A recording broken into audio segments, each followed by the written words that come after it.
Ladies and gentlemen, good morning. Wow, it has been one hell of a night. It is Thursday, July 3rd. Tomorrow is the 4th of July. And ladies and gentlemen, where we left off last night, Trump's big, beautiful bill was sitting on the House floor, and it seemed as if he was not going to have the votes needed to pass the bill. There were numerous Republican holdouts that were saying, I'm not going to vote for the bill. Never am I going to vote for the bill.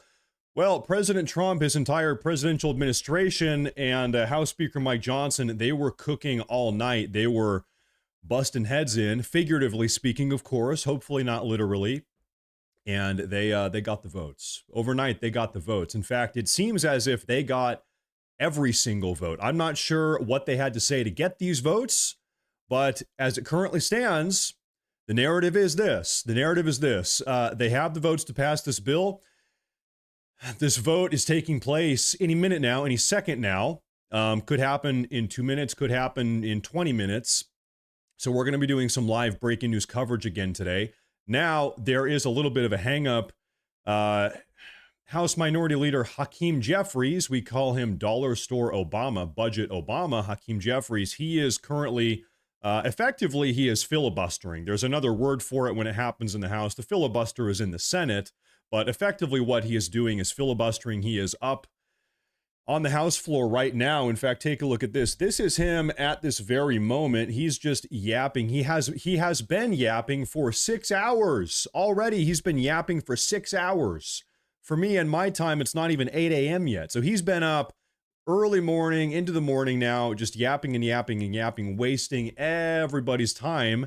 And he's actually started to piss people off, and that's a part of this also. In fact, as it would seem, his yapping, his incoherent rambling, seems like he has actually pissed off some Democrats. We're going to talk about that. It seems like he has pissed off some Republicans. In fact, at least one of the Republican holdouts that was like, yeah, I'm not going to vote for the bill. They were listening to Hakeem Jeffries yap, yap, yap, and they said, yeah, listen, I'm going to vote for the bill now. All of this Hakeem Jeffries stalling and yapping has convinced me to vote for the bill. So, guys, we're going to do our best to break down the entire situation here. We're going to do a catch-up of what's gone on over the last couple hours, and we're going to do live breaking news coverage as this is unfolding right this very moment live. You're in the mix. Now, I want to say real quick, I want to quickly address a comment early on into the broadcast. Some people say, I don't have time to watch a 9 or 10 or 11 hour video. Matt Morris, you need to go back to making 8 or 9 minute videos. I still do. I do every day. I make those videos every single day. When there is breaking news live coverage like this, some abnormal event, like the passing of the big, beautiful bill, or the Idaho shooting a couple days ago, or the war in the Middle East, whatever with Iran and Israel, what I'm going to do is I'm going to drop everything I'm doing. We're going to go live. We're going to do a live news broadcast coverage. If you don't have time to go back and watch an entire 11-minute long or 11-hour long broadcast, that's fine. I don't expect you to. This is a live broadcast. It's a little bit different than my videos that I make that are 7, 8, 9, 10 minutes long. It's a different thing. You don't have to watch it. I see some people are like, what's going on? Nobody has time to watch 10 hours. It's a live broadcast. It's a different thing. Do not worry about it. If you're not here in the moment, don't worry about it. You don't need to go back and watch it. It's probably old news by the time you're getting around to it. So that's what that is. Just a little disclaimer, because I've seen maybe some comments. People are maybe a little bit confused how that works. Okay, so let's go ahead and move on. I just wanted to get that message out there. So first off, thank you everybody for tuning in today. I really appreciate it. Hakeem Jeffries is yapping up a storm. Let's do a recap right now, ladies and gentlemen. As of 8 hours ago, dead in the middle of the night, we had a breaking news update. I was asleep at this point. The breaking news was Speaker Mike Johnson said that he has the votes to advance the big, beautiful bill as of 8 hours ago. Speaker Mike Johnson said he got the votes. This comes after he met with Burchett, Spartz, and Massey. There were 5 holdouts last night when we went to bed, or when I ended the broadcast last night. These are 3 of the holdouts. So Speaker Johnson said, I got the votes. I've been meeting with these people, and I got them to come around. That's 8 hours ago. Then what happened? Just in, Speaker Mike Johnson said he wanted to wrap up the vote, the vote before the real vote last night at around 3:30 a.m. in Washington, D.C., and then he aimed for the final passage of the vote by 6:30 a.m. Washington, D.C. time, East Coast. that has now come and gone, obviously. But Hakeem Jeffries is most likely going to come to the floor and try to waste everybody's time. Well, folks, what has ended up happening? I'll give you a little, I'll let you know what's going on here. Hakeem Jeffries. You look at this indictment, and one of the things it alludes to, it talks. Hakeem Jeffries has been up here for 6, going on 7 hours, just yapping, just saying absolutely nothing of substance. Okay? Zero substance. He's intentionally trying to waste everybody's time. He's been doing this for 6 or 7 hours. So this is ongoing. He could tap out. I mean, hey, it looks like he's at the end of his binder here. Maybe he's about done with his speech. Look at his binder. Looks like he's at the back of that thing. So you know what? Maybe he's going to be done here pretty soon. We gotta see. But anyway, they predicted that Hakeem Jeffries was going to come up and waste everybody's time. Guess what? They were right. He has been doing that for hours. 7 hours ago, Speaker Johnson says he's been talking to President Trump much of this morning. When asked if President Trump will have the big, beautiful bill on his desk by July 4th, Johnson said he's going to have a great day. We have an hour scheduled for debate, and depends on how long the Democrat leader's magic minute goes. But I suspect it won't drag on long. We'll be voting, I think, by early morning, and right when everybody's waking up to have their coffee, they'll have watch your step. They'll have a big happy surprise. Okay, so you might have noticed he said this phrase magic minute. So folks, the way this works, the House Minority Speaker has a function. It's called the magic minute. How this is kind of supposed to work is that he can get up here. This is House Minority Speaker Hakeem Jeffries. He can get up here, give a little speech. It's supposed to be about a minute long, and then he is supposed to kind of get out of the way, and we're going to get on with the show. Well, the reason they call it the magic minute is because technically the way this works is that as long as he doesn't stop talking, as long as he keeps going, he gets to keep going. So it's the magic minute because in this case, this minute has lasted almost 7 hours. He has been up here for almost 7 hours. I kid you not. He's been yapping for 7 hours, saying nothing, wasting everybody's time, because that's all the Democrats know how to do is waste everybody's time and waste taxpayer dollars and just slow down the development of the country, which is what this big, beautiful bill is going to do. So he is 7 hours into his magic minute right now. But, you know, like House Speaker Mike Johnson said, he doesn't think it's going to be that long. We're 7 hours in. Maybe it's going to wrap up here pretty soon. It looks like he is coming to the end of his speech binder. You know, he had a bunch of Democrat staffers put together a whole binder of just stupid talking points to waste everybody's time. So here we are. We're going to continue with our recap because we're trying to get caught up here. The big, beautiful bill has advanced in the House 219 to 213. Massey, that is the shocking news of the day. Massey, Thomas Massey, Republican congressional rep, has flipped over to a yes. What did they have to do to get Thomas Massey on board with this? Because you guys know Thomas Massey was one of the biggest holdouts. Thomas Massey was hell-bent. He was dead set. No. I'm not voting for this. Now, I want to know, maybe he has posted something on Twitter. I'm going to try to pull this up. Has he said anything about this? No, he has not. Well, allegedly, he has flipped over from no to yes, but he has not issued a personal public statement here. So we're going to keep moving on here. Shocking. Absolutely shocking they got Massey on board. Who would have thought that? Who knows what type of backroom deals were made late last night? Who the hell knows? Moving on. Update. The single and only Republican to vote no on advancing the big, beautiful bill was Representative Brian Fitzpatrick, who was dead set on making sure Ukraine gets more of our tax dollars, folks. You want to talk about a rhino? You want to talk about rhinos? You want to talk about neocons, Republicans in name only? You want to talk about America last? We're talking about Republican Brian Fitzpatrick. He said, I'm not going to vote for the big, beautiful bill because it doesn't include a weapons provision for Ukraine. It doesn't include more free crap for Ukraine. So I'm not going to vote for it. This is allegedly the one Republican here that is not voting for the bill because he wants more free crap for Ukraine, I guess. I'm going to take a look at these super chats before they drop off here.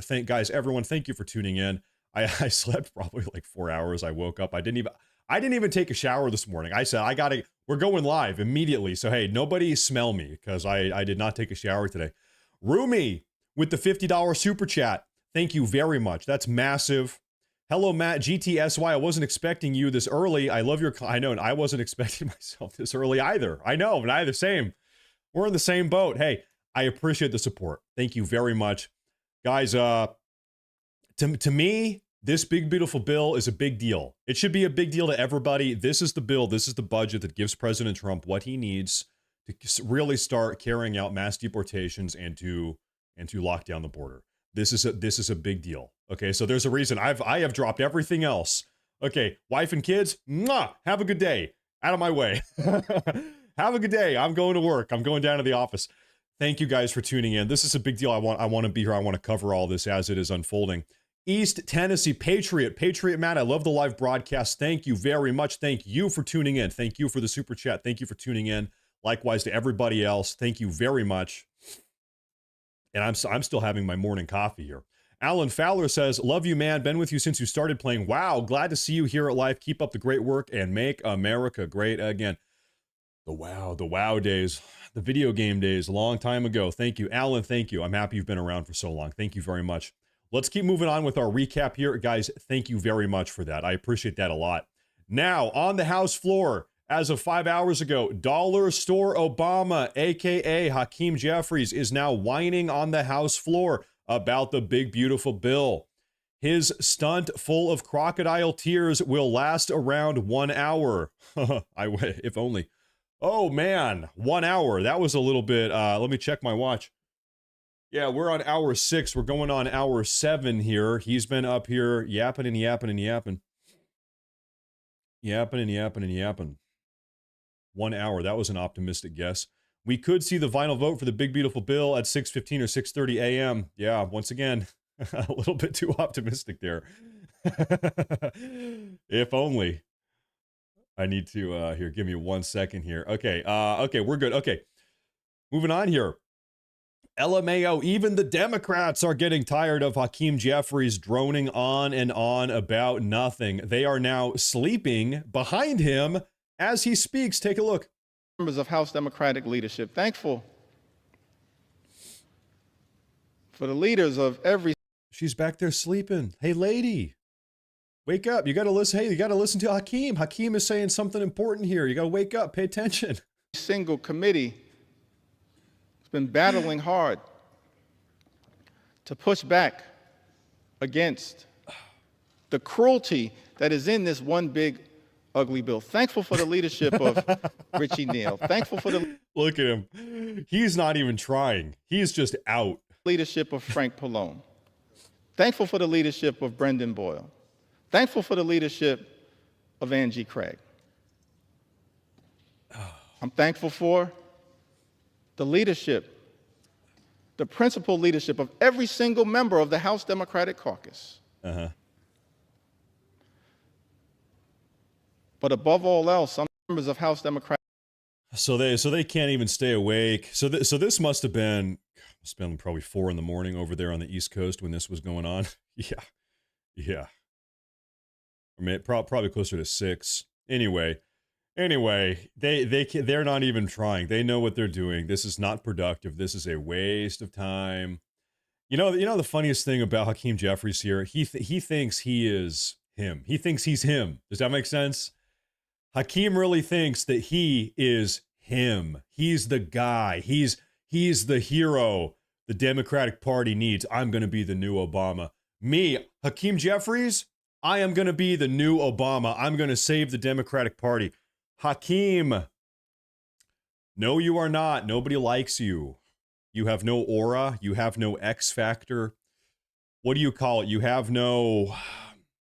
Je ne sais quoi, mon ami. I don't even know. I don't speak French. What do you call it? I don't know. He's not the guy. He's not that guy. He's not that guy. You know, I'm not an Obama fan. You guys know I'm not an Obama fan. I can still admit Obama was a charismatic guy. As much as I don't like Obama, I don't agree with his policy on pretty much anything. Obama was a charismatic guy. I'm not confused as to why people voted for him. Does that make sense? Hakeem, listen, dude, you got nothing. You don't have 1% of Obama's charisma, if you can even call it that. You got nothing. Moving on here. This is 2 hours ago. JD Vance says he just received this text from a Republican congressman. Quote, I was undecided on the bill, but then I watched Hakeem Jeffries' performance, and now I'm a firm yes. Oh, no. Oh, no. Do you guys understand what that means? That means Hakeem Jeffries, people are so sick of him. You're having Republicans that were voting no. Now they are voting yes, just to get this guy to shut up. Effectively, in Medicaid as we know it, gut parts of the Affordable Care Act. What you essentially are doing by stripping health care away from the American people. He doesn't even know what he's saying. He doesn't even know what he is saying. He doesn't even know what he's talking about. He had a bunch of DNC Democrat Party staffers put together this binder, this notebook of talking points, and he's like reading through this stuff for the very first time. He's like, oh, really? Oh, wow. Well, something Medicaid. Everybody is going to lose their Medicaid. And if Trump is a dictator and he's going to kill everybody or something. He doesn't even know what he's talking about. He's never thought about any of this before. You can tell. He's like stumbling over his words. Hey, Hakeem, can we get an update on this? Hakeem Jeffries, 4 years ago, he posted, the filibuster is a Jim Crow era relic that has been used to stop progress for decades. Hey, listen, Hakeem Jeffries said it best 4 years ago over here on Twitter. The filibuster is a racist. It's a Jim Crow. It's a racist Jim Crow era relic that has been used to stop American progress for decades. Enough of this. And meanwhile, this is live. This is Hakeem Jeffries right now in the moment. Asking questions about who the agents were and what authority they had to arrest her partner. She was arrested. So anyway, here we are. Okay, super chat. He's trying to break the record for longest speech on the House floor. Do you know how long that is? I'm going to look that up. Maybe you're right about that. I'm going to take a look at that here in a minute. Thank you for that. I'm going to pull that up here in a minute. Brian Hoffman with the 5. Thank you very much. I appreciate that. Everybody, thank you for tuning in. Wow. Today, listen, if Hakeem Jeffries would get out of the way, get out of here, then we could have this vote and the big beautiful bill would officially be passed here, and then it would go to President Trump's desk. I think President Trump is going to wait until tomorrow, the 4th of July, to officially sign it, but this thing is going to get passed through the House at some point. Listen, Hakeem Jeffries, at some point here, he's going to gas out. He will get tired. He's going to gas out. He's going to come off of his Adderall or whatever he's taking, and he's going to need to go take a nap. And then, folks, this bill is getting passed.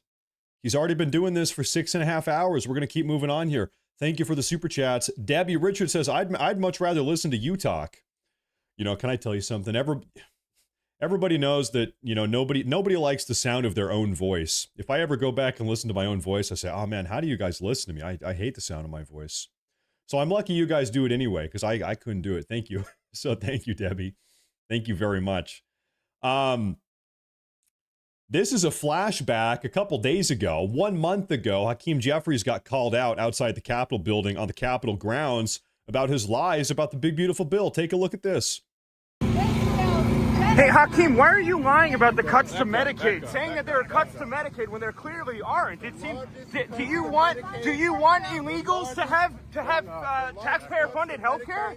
Is that what you want? You want illegals? Look at his grin. Look at his grin. He knows. He knows. Hey, Hakeem, do you want illegal aliens to have access to Medicaid, taxpayer-funded Medicaid? The answer is yes. The answer is clearly yes. Yes, this is what the Democrats want. The Democrat platform right now, they care more about illegal alien invaders than they do about actual American citizens, and you can tell. Look at his look on his face. The look on his face. Now, I'm seeing some people in the live chat here. They're saying, listen, Hakeem Jeffries, he's not taking Adderall. Remember that cocaine they found in the White House? That must have been Hakeem Jeffries. I don't know. I don't know about that. I don't know. But I'm seeing some of you guys in the live chat. That White House cocaine, everybody thought it was Kamala Harris.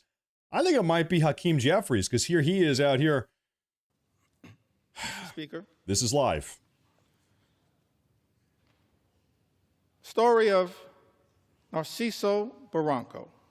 I don't care about Ciso Barranco. I'm going to be honest. I just don't care about that. Moving on. Back with our recap. LMAO, Hakeem Jeffries is speaking to an almost completely empty House chamber.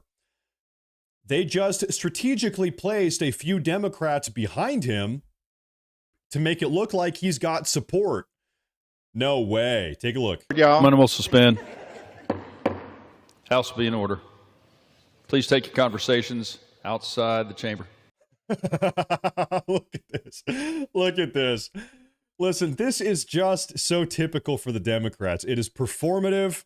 The term I love to use is performative theatrics. This is classic performative theatrics of the progressive left. They took all 7 or 8 Democrats, planted them right behind Hakeem Jeffries, so it looks like the House is full. Everybody has his back. Everybody's coming out, supporting Hakeem Jeffries. We got to shut this down. The big, beautiful bill, more like the big, ugly bill, blah, blah, blah, whatever. Well, look at that. Well, look at that. And nobody is even here. Everybody is back in the hotel room taking a nap. All they do is they want to look like they're doing something, but they're doing nothing. Breaking news as of 1 hour ago. The White House is planning a signing ceremony for the big beautiful bill on Friday, July 4th at 9 a.m. U.S. East Coast. It's happening. So folks, once again, if you are tuning in right now, you're like, what is going on? What is happening right now? Folks, late last night, the Trump administration, House Speaker Mike Johnson, they were able to flip every single one of these no votes other than one. There is still one Republican holdout vote. He is not voting for this. That individual's name is Brian Fitzpatrick. He is still a no on the big, beautiful bill. The other 4, it was 5, if you remember, 5 Republicans last night were no. Now it's only 1 that is no. They flipped 4 of these guys, brought him over, and now officially they have the votes to pass the big, beautiful bill. This beautiful bill is getting passed soon, any minute now, but it's going to pass. They locked it in. They got the votes. Late night negotiations. They were making backroom deals last night in the Capitol building. They got the votes they needed. Now, where are we at right now? Well, House Minority Speaker can do something. It's called the Magic Minute. This, what you're watching right now, is called the Magic Minute Maneuver. This is Democrat House Minority Speaker Hakeem Jeffries. He is afforded the opportunity to give a 1-minute long final closing statement before the bill is put on the floor, the actual bill for the actual vote. Now, the reason why they call it the Magic Minute is because the way it works technically per the legislation is that as long as he continues to talk, he can talk as long as he wants. So it's kind of, in concept, it's supposed to last a minute long, but as long as he keeps on going, as long as he's up there and continues to talk, he gets to keep on talking. So this magic minute here has gone on for approximately 6.5, almost 7 hours. He's been up here yapping, saying nothing, just wasting everybody's time. Oh. They need to come down. They need to come down. So this is live. These agents should just be held to the same set of standards as every other law enforcement officer. They're talking about ICE. In the United States of America.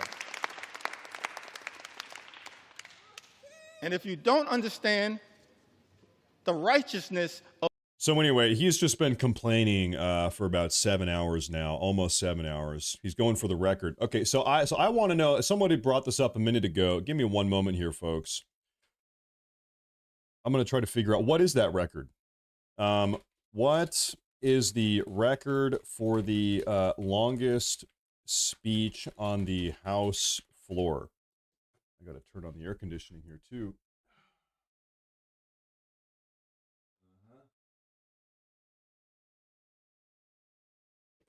All right, so Oh, all right, folks. Hey, pay attention here. The record for the longest speech on the United States House of Representatives floor is held by House Minority Leader Kevin McCarthy, who spoke for 8 hours and 32 minutes in November of 2021. 8 hours and 32 minutes. Now, in the opposition, hold on, I'm sorry, this broke the previous record set by then House Minority Leader Nancy Pelosi, who spoke for 8 hours and 7 minutes in 2018.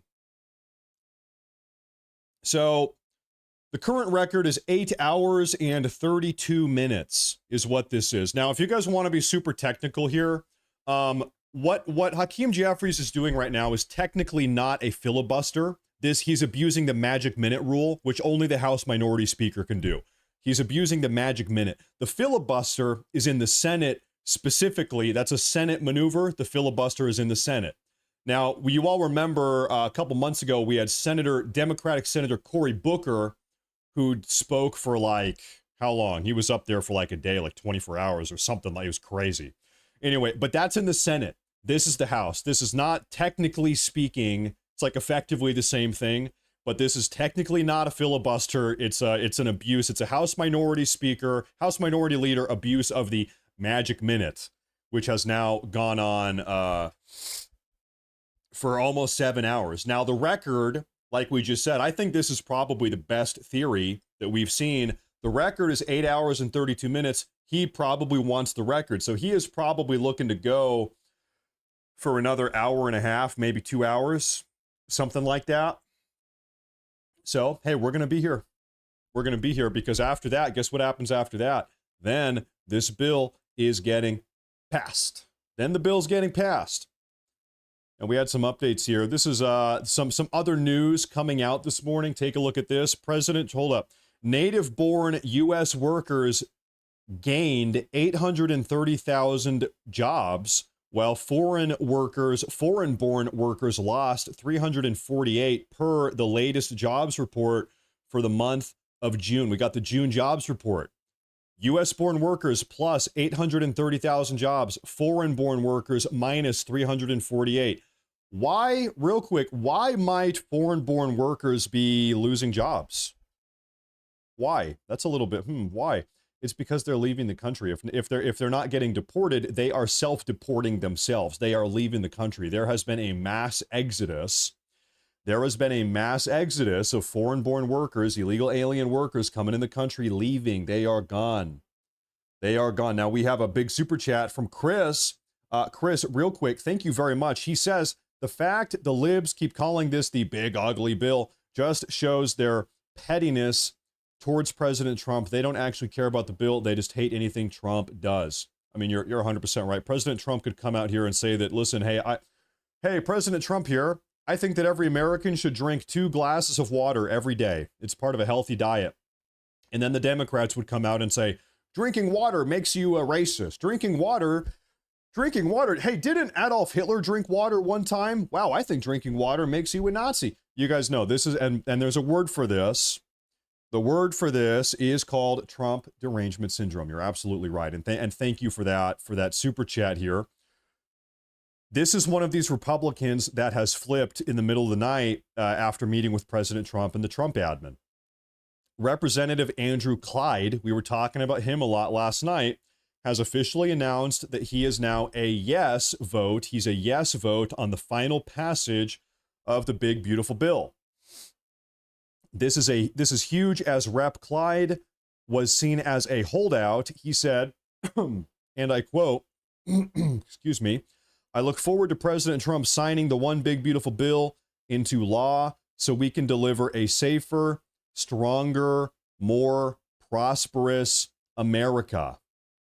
And so now we're doing it. Now, I think it's quickly worth talking about why do we have a big, beautiful bill in the first place? Why has this not, I've seen this question. It's a good question. It's a fair question. Why is this bill not broken up into multiple other smaller bills that can be passed individually? Well, it's because President Trump is a very smart guy. President Trump, during his first presidential term, was told time and time and time again by the congressional GOP, by the rhinos in Congress and by the rhinos in Senate. This is in 2017 and 2018, before they lost the midterms, that, okay, Trump, listen, we're going to give you funding for deportations and for your border wall, President Trump. This is 2017, 2018. But first, we need to pass these other bills first. This is budget bills, stuff like this. We're going to raise the debt ceiling, et cetera. There's going to be cuts for the wealthy, et cetera. And then after we do this other stuff, then we can sign off on legislation. We can push bills through for your anti-immigration efforts to build the wall and to carry out deportations. Well, guess what? The other stuff that the rhinos in Congress wanted got passed. Trump played along with them. They passed that stuff. And then when it came time to pass legislation, you guys remember, for the border wall and for deportations, they said, yeah, actually, we're not going to do that. Sorry, President Trump, go F yourself, pretty much. And then they lost midterms. And so President Trump said, now that President Trump is back in the White House, he said, listen, I came back after getting kicked out. Okay, I won the election again. I got the mandate. I got shot in the freaking head. I am back. I am getting my money. I'm not falling for the lies of the neocons and the rhinos this time. I'm back. The American people put me back. I am getting my damn money for the border wall and for mass deportations one way or another. Now, congressional GOP, if you want anything, if you expect me, the president, to sign off on anything, because keep in mind, the president is the final say-so. If you pass legislation in the House and the Congress, then it shows up on the president's desk and the president has to sign off on it, okay? So President Trump said, listen, if you guys want anything in this country, it's got to go through me, and it's not going to go through me unless we have a big bill that includes my money for my border wall and my deportations. And so that is why we have the big, beautiful bill as opposed to 10 other smaller bills or 2 or 3 other smaller bills, because President Trump, fool me once, shame on you, fool me twice, shame on me. He's not falling for that again. They did that. They screwed him over the first time, 2017, 2018, and then they lost midterms. So President Trump, there's a reason why we have this is the big, beautiful bill, because President Trump is outsmarting these guys. He says, listen, I'm not falling for this again. So if you're tuning in, the big, beautiful bill officially has the votes. The big, beautiful bill officially has the votes. Right now, House Minority Speaker Hakeem Jeffries is effectively filibustering. It's a different thing in the House, but it's effectively a filibuster. He is up here talking and yapping and wasting everybody's time. We are expecting him to do this for another hour, maybe 90 minutes, and then we think he's going to wrap it up, and then we're going to vote on this bill. We have the votes.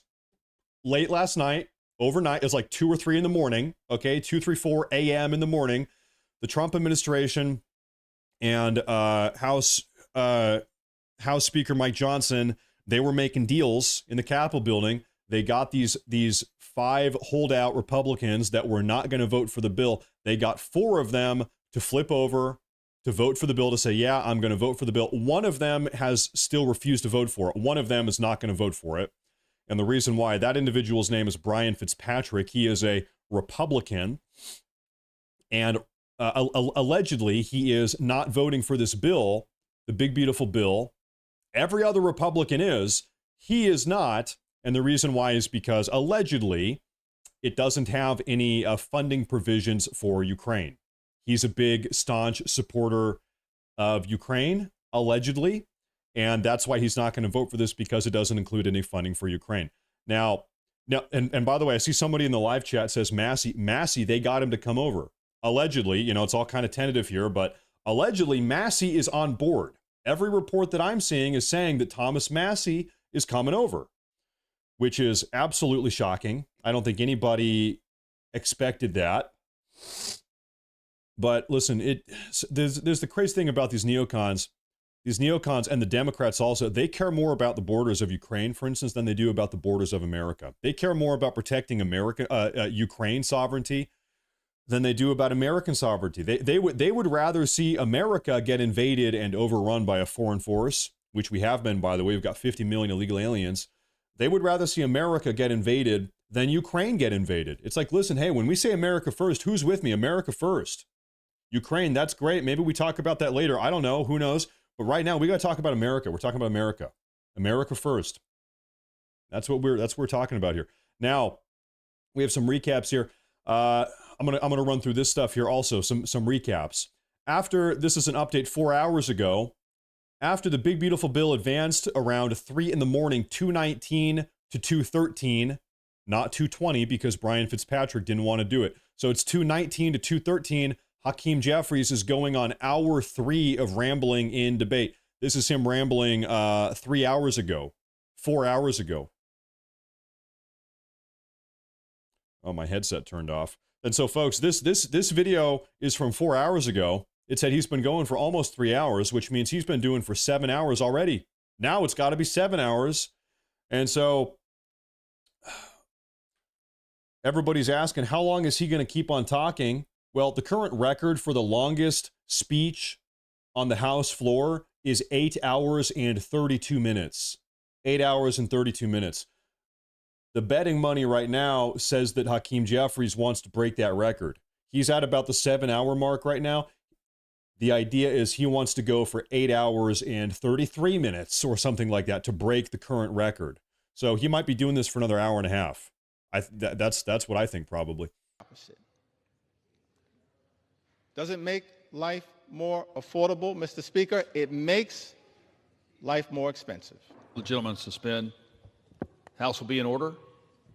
As the caffeine kicks in, please take your conversations outside the chamber or in the cloakroom. Gentleman's recognized. So he's just up here yapping. He's just up here yapping. Brian Hoffman, he says, cannot they find better looking female Congress carbon units for a better looking background view? Yeah, hey, I don't know. Hey, thank you for the super chat though. I appreciate that a lot. Thank you very much.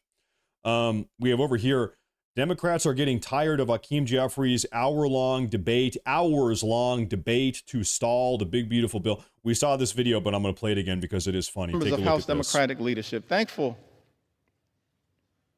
So as Hakeem is up here yapping, you've got his own fellow Democrats are just literally falling asleep in the background. Not even the Democrats care about anything Hakeem Jeffries has to say. Thankful for the leadership. He's just nodding off. He's gone. He is in Sleepy Town right now. And she's over here. Yeah, lights out. Lights out. You know, you got to hand it to him. Listen, I can barely, listen, I got to pee every probably 3 hours, maybe more than that. It's impressive. You can not go to the bathroom for 8 or 9 hours. Impressive. Don't drink any water, I guess. Hakeem Jeffries goes haywire, accusing President Trump and Republicans of causing the death of thousands because of the big, beautiful bill. Assault on health care in the United States of America, people will die. Tens of thousands. Perhaps year after year after year. As a result of the Republican assault on the health care of the American people. I'm sad. I never thought that I'd be on the House floor saying that this is a crime scene. And House Democrats want no part of it. It is a crime scene. It is a crime to cut illegal aliens off of Medicaid. According to the Democrats and Hakeem Jeffries, cutting the Medicaid payments or the Medicaid services from illegal aliens is a crime. And it's not just illegal aliens that shouldn't be here in the first place. There is over 1 million of them that are on Medicaid. 1.3 million illegal aliens are on Medicaid right now. But beyond that, it's a couple million, I'll just be honest, namely young Americans that have just decided to go back to work. Decided not to go back to work after COVID. You guys know, during the COVID pandemic, a lot of people, they kind of dropped out of the workforce. Difficult time for 2 years. A lot of people just said, all right, I'm going to take 2 years off. It's COVID. I'm just going to live on my savings or whatever. Well, a lot of those people, not all of them, but a lot of people, they've decided, you know, I'm just not going to go back to work. I'm just going to remain unemployed and collect government benefits, Medicaid, food assistance, et cetera, et cetera. And so it's a lot of those people, able-bodied young Americans, able-bodied not just young, there's older ones too, 50, whatever, that really should be working. They can be working, but they've decided not to.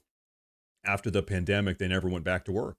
And so those people, the Republicans are saying, listen, you got to go back to work. We are cutting you off of Medicaid. You got to go back to work. You can't just keep on getting free crap like this.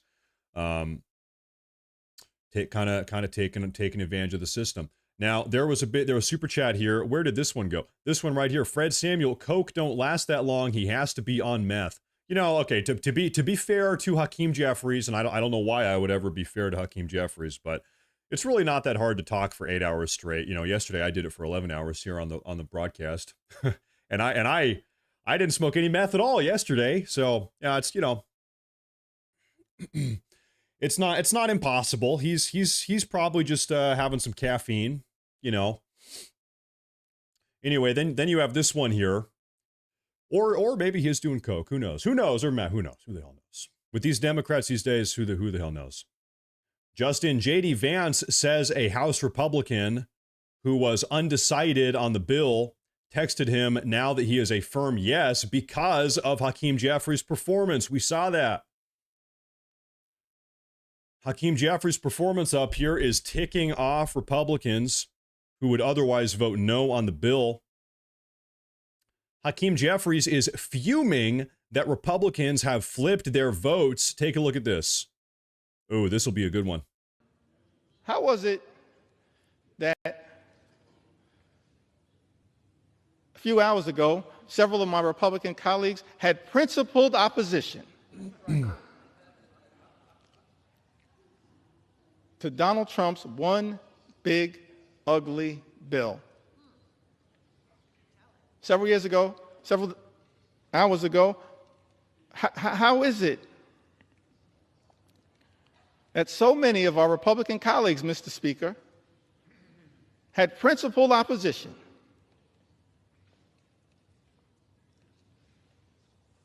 to Donald Trump's one big, ugly bill?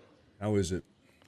Either because of the devastating assault on Medicaid, health care, supplemental nutritional assistance, assault on veterans, assault on clean energy jobs, assault on the cost of living, which is represented in this bill, or the cost of living for the first time in like years, maybe decades, is actually going down.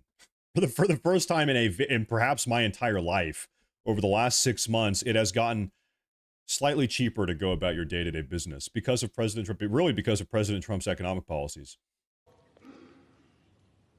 because of the assault on the fiscal irresponsibility of a bill that will explode the deficit, increase the debt by trillions of dollars, send us on a death spiral potentially as it relates to our economy. How is it, Mr. Speaker, that so many of our colleagues on the other side of the aisle had principled opposition just a few hours ago? Dude, just listen, you lose. You lose. You are a loser, Hakeem Jeffries. Go away, scamper along. Get out of here. Get out of here. Shoo, shoo, shoo, shoo, shoo, shoo. You lose. We have the votes. President Trump got the votes overnight. This bill is getting passed. Go away. You're done. There was nothing you can do, Hakeem Jeffries, to stop this bill from getting passed. You lose. You are wasting everybody's time. And now seem prepared to fold on the floor of the House of Representatives. Don't you have some responsibility, Mr. Speaker, to say to the American people what happened? What deals were cut? What occurred in the back room? It will all come out one way or the other. It's always, well, hey, what is it with some of these Democrats in the back? They're like parroting everything he says. He says, it'll all come out. They say, come out. It's going to come out. He says, the truth will be revealed. They in the back, they say, it's going to be revealed. Reveal it. Like, why are they doing that? It's like they're in a rap song. It's like they're the backup guy in the rap song. Mr. Speaker, let him know what happened, Mr. Speaker. Let him know. Oh, let him know what happened. Why are they doing that? That's the weirdest thing ever. Why are they doing that? You can hear them in the background. They're like parrots. The other, Mr. Speaker. Incredible to me that this Congress is on the verge of ripping food out of the mouths. Oh, man. Wow. Wow. Allie Summers, thank you for the super chat. Thank you. Thank you for the super chat. Loving that Hakeem is doing more harm the longer he talks. I think you're right about that, Allie. Thanks for the daily live streams, Matt. You rock. Allie, thank you for tuning in. Really, you know, now we're doing these daily live streams. I feel bad when there's really just emergent breaking news like this. I kind of drop everything. We go live. We cover it all.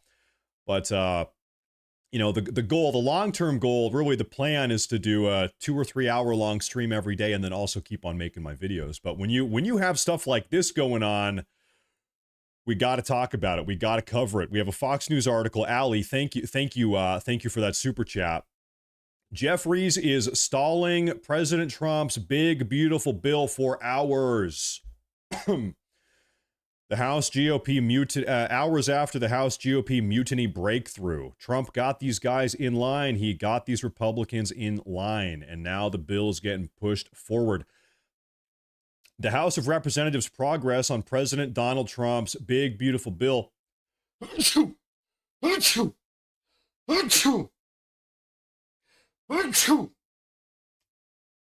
is going on here? The House of Representatives' progress on President Donald Trump's big, beautiful bill has temporarily come to a screeching halt thanks to the chamber's top Democrat, Hakeem Jeffries.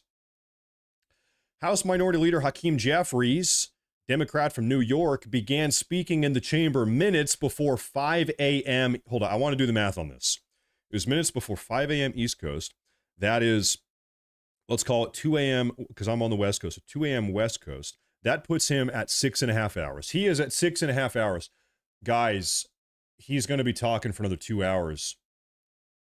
That's my bet. I think he is going to be up here yapping for another 2 hours. And the reason why I say that is because right now the current record for the longest speech in the House of Representatives, the record is 8 hours and 32 minutes long. 8:32. He is at 6:32, just about. So anyway, I think it's going to be another 2 hours. That's what I think, guys. Man, goodness. And so he's up here. He's have a little sip of water here. By the way, if he has to go to the bathroom, he's gone. If he's got to go pee, he's gone. The second he stops talking, the second he steps away from this podium, he's gone. Now, of course, he could stop any minute. He could stop 1 minute from now. We don't know, but if I had to place a bet right now, I would bet that he is going for the record. That's my bet here. One GOP lawmaker told Fox News Digital that Jeffries was seen arriving with multiple binders, one of which he read from roughly for 3 hours. If the rest of the binders also hold portions of his speech, the New York Democrat could keep the House floor paused into the afternoon. So really, I mean, let's talk about worst case doomsday scenario here, folks. He can talk as long as he wants, as long as he is able to stand and talk, as long as he's got the physical stamina to do this, he can keep on doing this. If he's got 24 hours worth of juice in his tank, if he can hold his bladder for that long, he can keep doing it. So there's not really a point. There's not really a purpose. There's not really a purpose. And the reason why is because, listen, this bill is getting voted for. This bill is going to pass. Nothing he can do or say here is going to stop this from happening. Now, that being said, we all know how important this bill is important to President Trump. President Trump wants this bill on his desk on the 4th of July. That's very important to him. President Trump, 4th of July, 4th of July, 4th of July. It's got to be done by 4th of July. That is the date President Trump has picked. Now, if Hakeem Jeffries wants to be petty, could he try to talk for so long that he stops President Trump from having this bill, from receiving this bill by tomorrow afternoon? Is that his secret goal here? Maybe. What that would mean that he would have to go another 24 hours though, or more. He would have to keep talking, frankly, probably 30 hours in order to stop this bill from getting signed on the 4th of July. Does he have 30 hours of juice in his tank? No. I'm gonna tell you folks a story. One time back in the day, probably 5 years ago, you guys know I was a Twitch streamer playing video games over on Twitch. That was my full-time job for 8 years prior to getting over here on YouTube doing politics. About 5 years ago, I did a 32-hour-long video game live stream. I sat here for 32 hours without sleeping. Of course, though, I had to get up and go to the bathroom multiple times. But still, I was awake for 32 hours. I was sitting here playing World of Warcraft. Okay, now, that was terrible. That was brutal. That sucked. That was the worst decision of my life. That you feel like crap at the end of that. And so he's sitting here, he's standing, and he's not allowed to go to the bathroom. Is he going to be able to do 32 hours? No shot in hell. There's no shot in hell. You know, could he do... How long did Cory Booker last? That's what I want to know. Hold up. Because he had a filibuster in the Senate. How long did Cory Booker speak in the Senate? Because when he did that, he also was not allowed to go to the bathroom. Maybe Cory Booker pooped in his pants. 25 hours. Honestly, you know, you guys know I'm not a fan of Cory Booker. I don't like Cory Booker. That aside, 25 hours of standing there and talking is actually physically impressive. I have to be honest. I have to give some credit where credit is due. I don't know if I could do that. And that was the new record, 25 hours and 5 minutes. Cory Booker's speech was a protest against President Trump's administration's policies, focusing on issues like Social Security, healthcare, and democratic institutions. Yeah, and that was a couple months ago. That was in April 1st. 25 hours, and he did not go pee even once. I don't think I could do that. Frankly, wow. I did not know it was that. That's pretty freaking impressive. Of course, I disavow everything he said, but anyway, is Hakeem Jeffries going to try to do 24 hours or 25 hours? It's just a waste of time. There's no reason to do it. And also, I want to highlight something here. So when Cory Booker did this 25-hour and 5-minute long speech, filibuster in the Senate a couple months ago, he did that to break the record. The previous record was 24 hours and 18 minutes. So he was very clearly also trying to break a record. That record was set by Senator Strom Thurmond in 1957. Now, I think this was of personal importance to Cory Booker. The reason why Senator Strom Thurmond, I believe, gave this 24-hour speech in order to protest against maybe the Civil Rights Act or something like that. So it was some racist thing. He was up there giving some racist diatribe or whatever.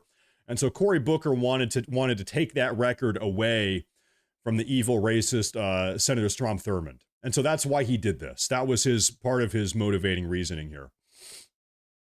He tried to set a new right, try to take that away from the racist guy, I guess. Anyway,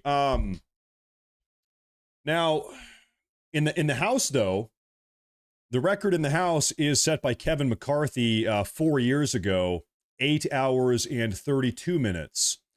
So if Hakeem Jeffries wants to try to set the record, he's only got to go for another 2 hours. He doesn't have to go another 20 hours. He's only got to go another 2 hours, and then he can set the new record. So maybe that's what this is about. If it is, then this is only, like I said, it's only going to be another 2 hours. Let's keep on reading the article here. Puppy update. Later today, this afternoon, maybe 5 or 6 hours from now, we are going to get in the car and go pick up our German Shepherd puppy. We're picking up an 8-week-old German Shepherd puppy later today, but that's our evening activity. So right now we're talking about Hakeem Jeffries in the House chamber, who was able to command the House floor via a, quote, magic minute a privilege for party leaders in the chamber that allows them to speak for however long they want. It comes after the House of Representatives voted to advance President Trump's $3.3 trillion big beautiful bill to its final phase in the Congress, overcoming fears of a potential Republican mutiny. President Trump has squashed the mutiny.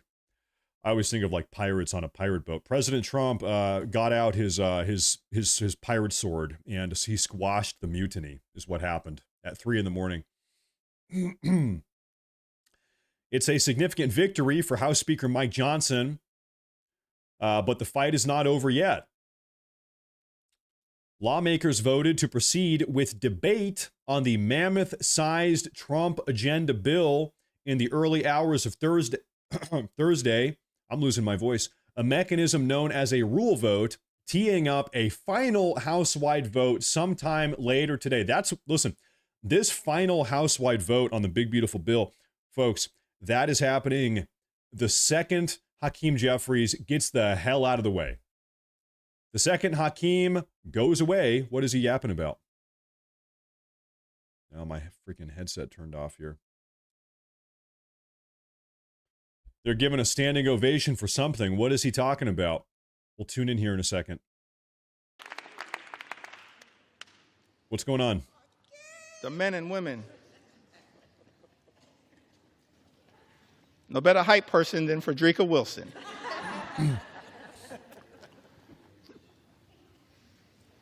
So my dad, as I mentioned, grew up in Newark. My mom in Bristol, Connecticut. Now Hakeem Jeffries is going to give his entire family history. And my dad was a high school teacher, and he taught U.S. history, and I had a great relationship with my parents. It's like, dude, get off the floor. Get the hell out of the way. We have a country to make great again. Get out of the way. Hakeem Jeffries, by the way, what he's doing right now is totally emblematic of all the Democrats ever do. Performative theatrics, virtue signaling, acting like they're doing something, pretending like they're doing something, going through the motions. They're trying to broadcast that they are doing something, but really, are they doing anything? The answer is no. They're doing nothing. They're wasting time and wasting money. And we're proud of the fact, we can check the record, proud of the fact that over the last few years prior to this administration, historic investment in Hispanic serving institutions, in historically black colleges and universities, in higher education. Oh my God. Oh my God. Oh my God. Oh my God. Lawmakers voted to proceed with the debate on the mammoth-sized Trump agenda bill in the early hours of Thursday morning. A mechanism known as a rule vote, teeing up a final House vote at some point today, Thursday. At some point, this is going to happen once Hakeem Jeffries gets off the floor. The House adopted the rules for debate on the measure in a dramatic 219 to 213 vote. Now, this is where we were last night, folks. Last night, there were 5 Republican holdouts. There were 5 Republican holdouts last night. This is when we ended the broadcast late last night. It was about midnight on the East Coast. Well, about an hour or two after we concluded our broadcast last night, President Trump, he was able to get these votes. The Trump admin, House Speaker Mike Johnson, they somehow were able to flip 4 out of the 5 Republican holdouts. They got them on board. I don't know what they had to do. I don't know what they had to say. I don't know what type of deals were made. Who knows what type of negotiating tactics? Maybe some threats. Maybe there were threats going around. If you don't vote for this bill, your ass is getting primaried. Hey, listen, Republican. Hey, listen, Rhino in Congress. If you don't vote for my big, beautiful bill, President Trump here, you don't vote for the bill, I'm personally going to spend $100 million on kicking your ass out of Congress. Maybe stuff like that, right? Who knows? You are gone. You are gone. You are toast. Could have been the case. Next comes a vote on the actual measure, likely sometime on Thursday. Today. It is happening today. the second Hakeem is out of here. But the timing is largely contingent on when Hakeem Jeffries finishes speaking. I feel the obligation, Mr. Speaker, to stand on this House floor and take my sweet time, says Hakeem Jeffries. I'm going to take my sweet time. I'm going to waste everybody's time. I'm going to waste everybody's time, and I'm going to waste everybody's money. Hey, I'm one of the top senior ranking Democrats, and I'm going to do what I do best, which is waste everybody's time and money. He's built his entire career on wasting people's time and money. So he has become quite proficient at it. We need to give credit where credit is due. He is very good at this. He is very good at wasting taxpayer time and money. It's a very unique skill set, and he has almost perfected it. The first part of Jeffries' speech saw him read from a binder that he said contained accounts of people who could lose their Medicaid coverage under the GOP bill taken from residents of states with Republican lawmakers. Folks, okay, this whole thing that Hakeem Jeffries is doing here, they've been planning this. This has been part of their plan to waste it. They have built their plan around what he's doing right now, and the reason I know that we can say that with confidence is because he showed up to the House chamber about 6.5 hours ago with 7 different binders. Do you think those binders came out of nowhere? No, these binders, someone's got to print them out, put them together. They got to write up everything. Listen, it took a bunch of time to put these binders together. They didn't conjure these binders out of thin air. They've been preparing for this moment for days or weeks to wait. They have invested a huge amount of time, human time, to put together this waste of time. It really is astounding. If the Democrats would spend all this time actually trying to make America a better place, can you imagine where our country would be if we didn't have, the Democratic Party, the second biggest party in the country, one of our 2 political parties? Can you imagine how great the country would be if this party actually gave a crap about making the country great again, as opposed to just wasting everybody's time and money? It really is insane. It is insane. Where's that article? This Congress is on the verge of ripping food out of the mouths of children, veterans, and seniors as a result of this one big ugly bill in order to reward billionaires with massive tax breaks and exploding the debt in the process, he said at one point.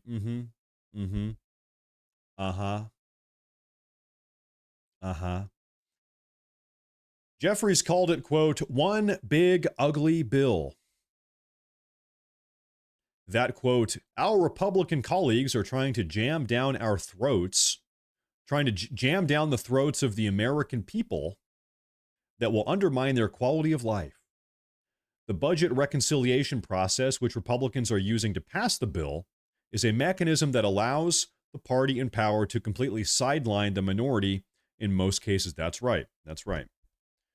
Because this is not a budget bill, this is not a regular bill, this is a budget reconciliation bill. You can effectively do one of these per year. You can technically do 3. Pretty much you can only do one effectively budget reconciliation bill per year. And the reason why the budget reconciliation process is important is because you don't need an overwhelming majority of support. You need a simple majority, which means you need 50% plus 1. So in the House, all you need is 50% of the House reps plus 1, simple majority. In the Senate, same thing. And now the Senate, you guys saw 2 days ago, came down. It was a dead tie, 50-50. What happens in the Senate if a budget reconciliation bill is 50-50 tied up? This is what we saw happen. Well, the vice president comes in and he acts as the tiebreaker. So you saw J.D. Vance stroll on into the Senate chambers. It was tied up 50-50. And he voted to break that tie, so now we got the bill. Now it's in the House. We officially have the votes. We have the votes now. This is what all of the drama last night was about. What this means is that Hakeem Jeffries nor his Democrat caucus have any power whatsoever to stop this bill from moving forward. Making delay tactics, which is what he's doing now, their only tangible, viable form of opposition. So when you think about it, another component of what Hakeem Jeffries is doing right now, this is like, listen, guys, he is building his resume. You know, Hakeem Jeffries, no doubt, he wants to be maybe a senator someday. He wants to be maybe a president someday. Hakeem Jeffries, he's got political aspirations. Maybe he wants to be president, Hakeem Jeffries, someday. Well, he's got to build out his political resume to have stuff to campaign on. So I guarantee you, maybe in 2.5 years, campaign season comes around. He wants to maybe launch his presidential campaign.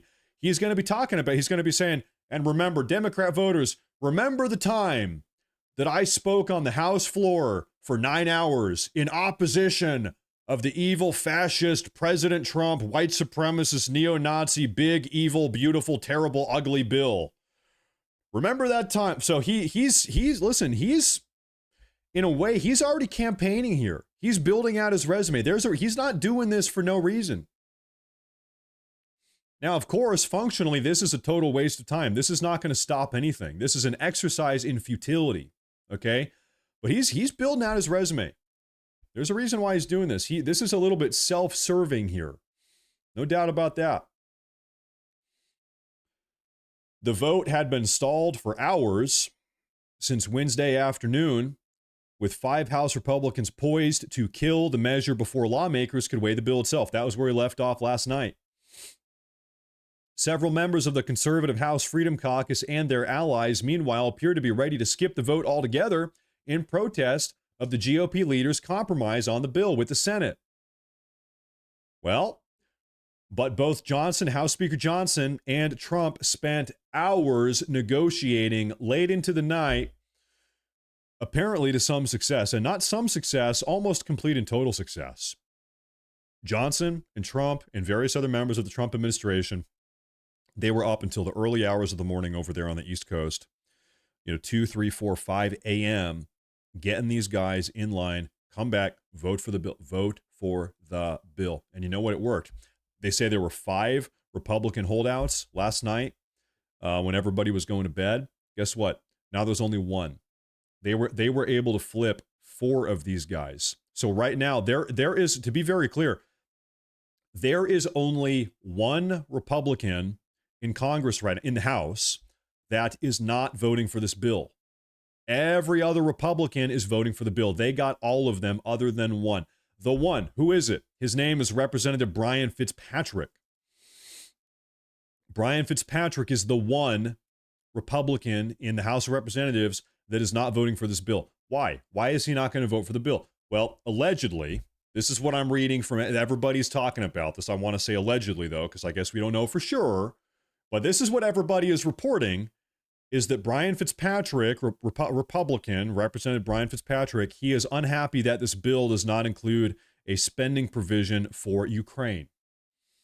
Allegedly, he's not going to vote for the bill because the bill does not give any money or weapons to Ukraine. And so he says, I'm out.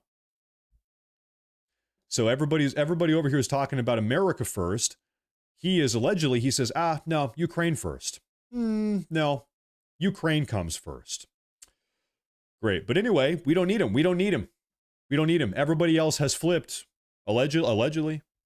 We've got the 4 other people flipped. Also, everybody's talking about Thomas Massie. Thomas Massie was a hardline no until the day I die. No. Looks like they got him over.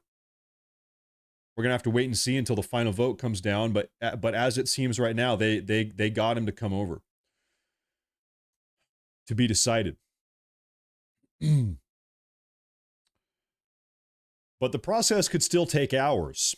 Democrats could still call up various procedural votes to delay the final measure, as they did when the legislation passed the House by just 1 vote for the first time in late May. Plus, the bill itself could still face opposition from both moderates and conservative Republicans. It could. People could, listen, if people flipped one time, they could flip again. They could flip a second time. Who knows? Okay, nothing. Listen, as they say, the show is not over till the fat lady sings. We do not know who is for sure voting what with 100% certainty until this bill has been passed. Conservative lawmakers were threatening to derail the rule vote as recently as Wednesday over changes the Senate made to the legislation, which fiscal hawks argued would add billions of dollars to the federal deficit. And that was the big piece of drama here. But now, like I said, it seems like President Trump has gotten these guys back on board. But those concerns appear to have been outweighed by pressure from House GOP leaders and the president himself, who urged House Republicans to coalesce around the bill. And that's where we're at now. Now, we do have some updates coming out of Fox News. I want to go through some of this with you guys here. Everybody's talking about the current state of the bill. Take a look at this. We have, first off, this is Peter Doocy talking about where we are currently at. Flip my headset on here. This thing turns off randomly. At the moment, if you're tuning in, Hakeem Jeffries is up here yapping, stalling. He's trying to delay the inevitable is where we are at right now. Well, he's clearly has been on the phone or talking with members. He's hoarse this morning, the leader there, trying to negotiate some deals there. It looks like they do have the votes, though. The bill's passage would mark the latest in a string of historic wins for the Trump administration. The president is expected to highlight these victories at the Iowa State Fair tonight as he kicks off the celebration of America's 250th birthday. Hugging the flag. Senior White House correspondent Peter Doocy joins us live with more. Hey, Peter. Good morning, but for now, President Trump is still here in the White House residence where he was up, as you just heard, until the wee hours of the morning, personally whipping Republican holdout votes. Personally whipping the Republicans. Now that's a sight. That's an image. Everybody close your eyes and imagine President Trump walking through the House chambers whipping Republicans. Oh man, if only that is what happened. If only. We have a super chat here. This is from Eaters of Dead. Thank you very much. I appreciate that super chat. Good morning. Thank you for tuning in. Thank you for what you do. Your work, the work you put into it and letting us know what's happening. You are awesome. You deserve this. Eaters of Dead. I am just very lucky you guys are tuning in and giving me your time, and we're all in this together. Okay? We're all out here helping make the country great again. So I appreciate that. Thank you. I appreciate that a lot. Thank you very much. We might be getting this bill. Votes, but it worked. And now he does not need a plan B to deliver on this first tranche of campaign promises. And when the big, beautiful bill inevitably passes, it's going to add to a week and a half of key moments, consequential moments in this second term for him. We made a list. It starts on June 23rd with the Supreme Court allowing the Trump administration to restart swift deportations of migrants away from their home country. That's right. 4 days later, the Supreme Court sided with the Trump administration on nationwide injunctions in that birthright citizenship case. June 30th, the S&P 500 and the NASDAQ closed at record highs. They capped the best quarter in over a year. Two things on July 1st. First, Israel accepted the Trump-led ceasefire plan that could end the Gaza war in 60 days. And also, UPenn modified a trio of school records set by the transgender swimmer Leah Thomas. Then July 2nd, yesterday, Trump announced a trade deal with Vietnam that's going to let U.S. goods into that country duty-free. We talked about the... This is so weird because I have been getting told, all of us have, for the last several years, that if President Trump gets back in the White House, we're going to have World War III. The country is going to implode. The economy is going to implode. Cost of living, prices through the roof. Everything bad, you name it. If it's bad, it is going to happen. This is what's going to happen if President Trump gets back in the White House. It's going to be doomsday apocalypse. Hell on earth. We cannot, he's a fascist. He's a dictator. We cannot let this guy war across the planet, World War III. That's so weird because the economy is on fire and he's actually just bringing peace. Everywhere this guy goes, he's bringing peace. He's got Gaza. He's got Iran-Israel conflict. Guys, President Trump has successfully, so far, hold our breath, fingers crossed, has successfully de-escalated the conflict between Iran and Israel. These guys have hated each other for decades.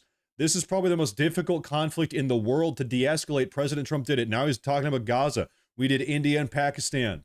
He's working out trade deals with everybody. The economy's on fire. We have now 5 months of absolutely stellar jobs reports, monthly jobs reports coming out. The economy, inflation is just continues to go down. What is going on? Democrats, what's up? I thought this was supposed to be doomsday apocalypse.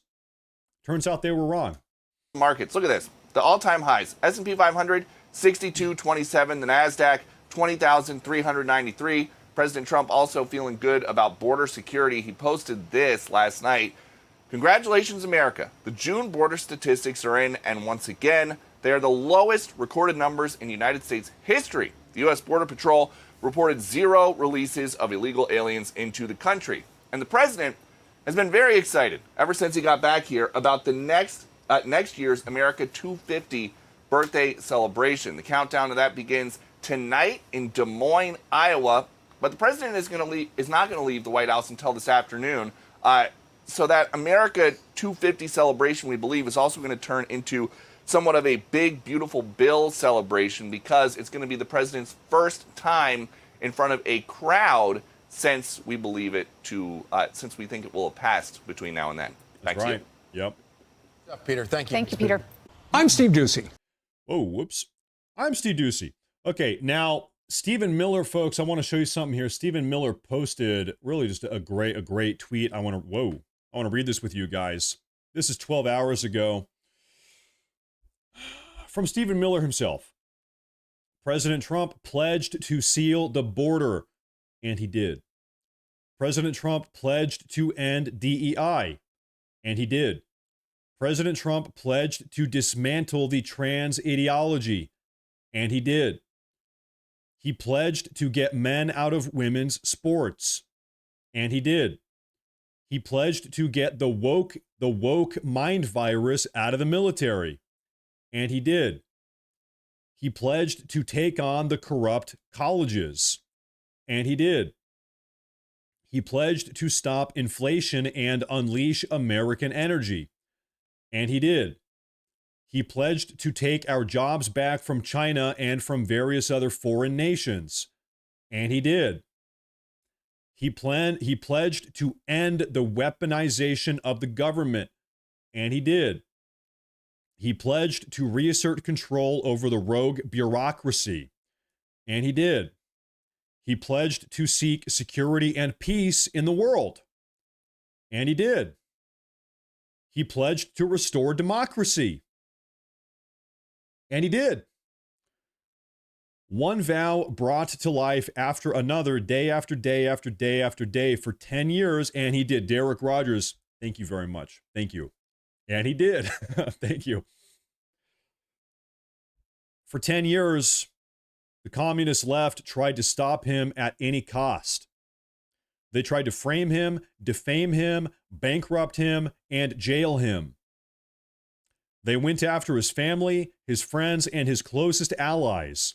He survived not one but 2 assassination attempts on his life.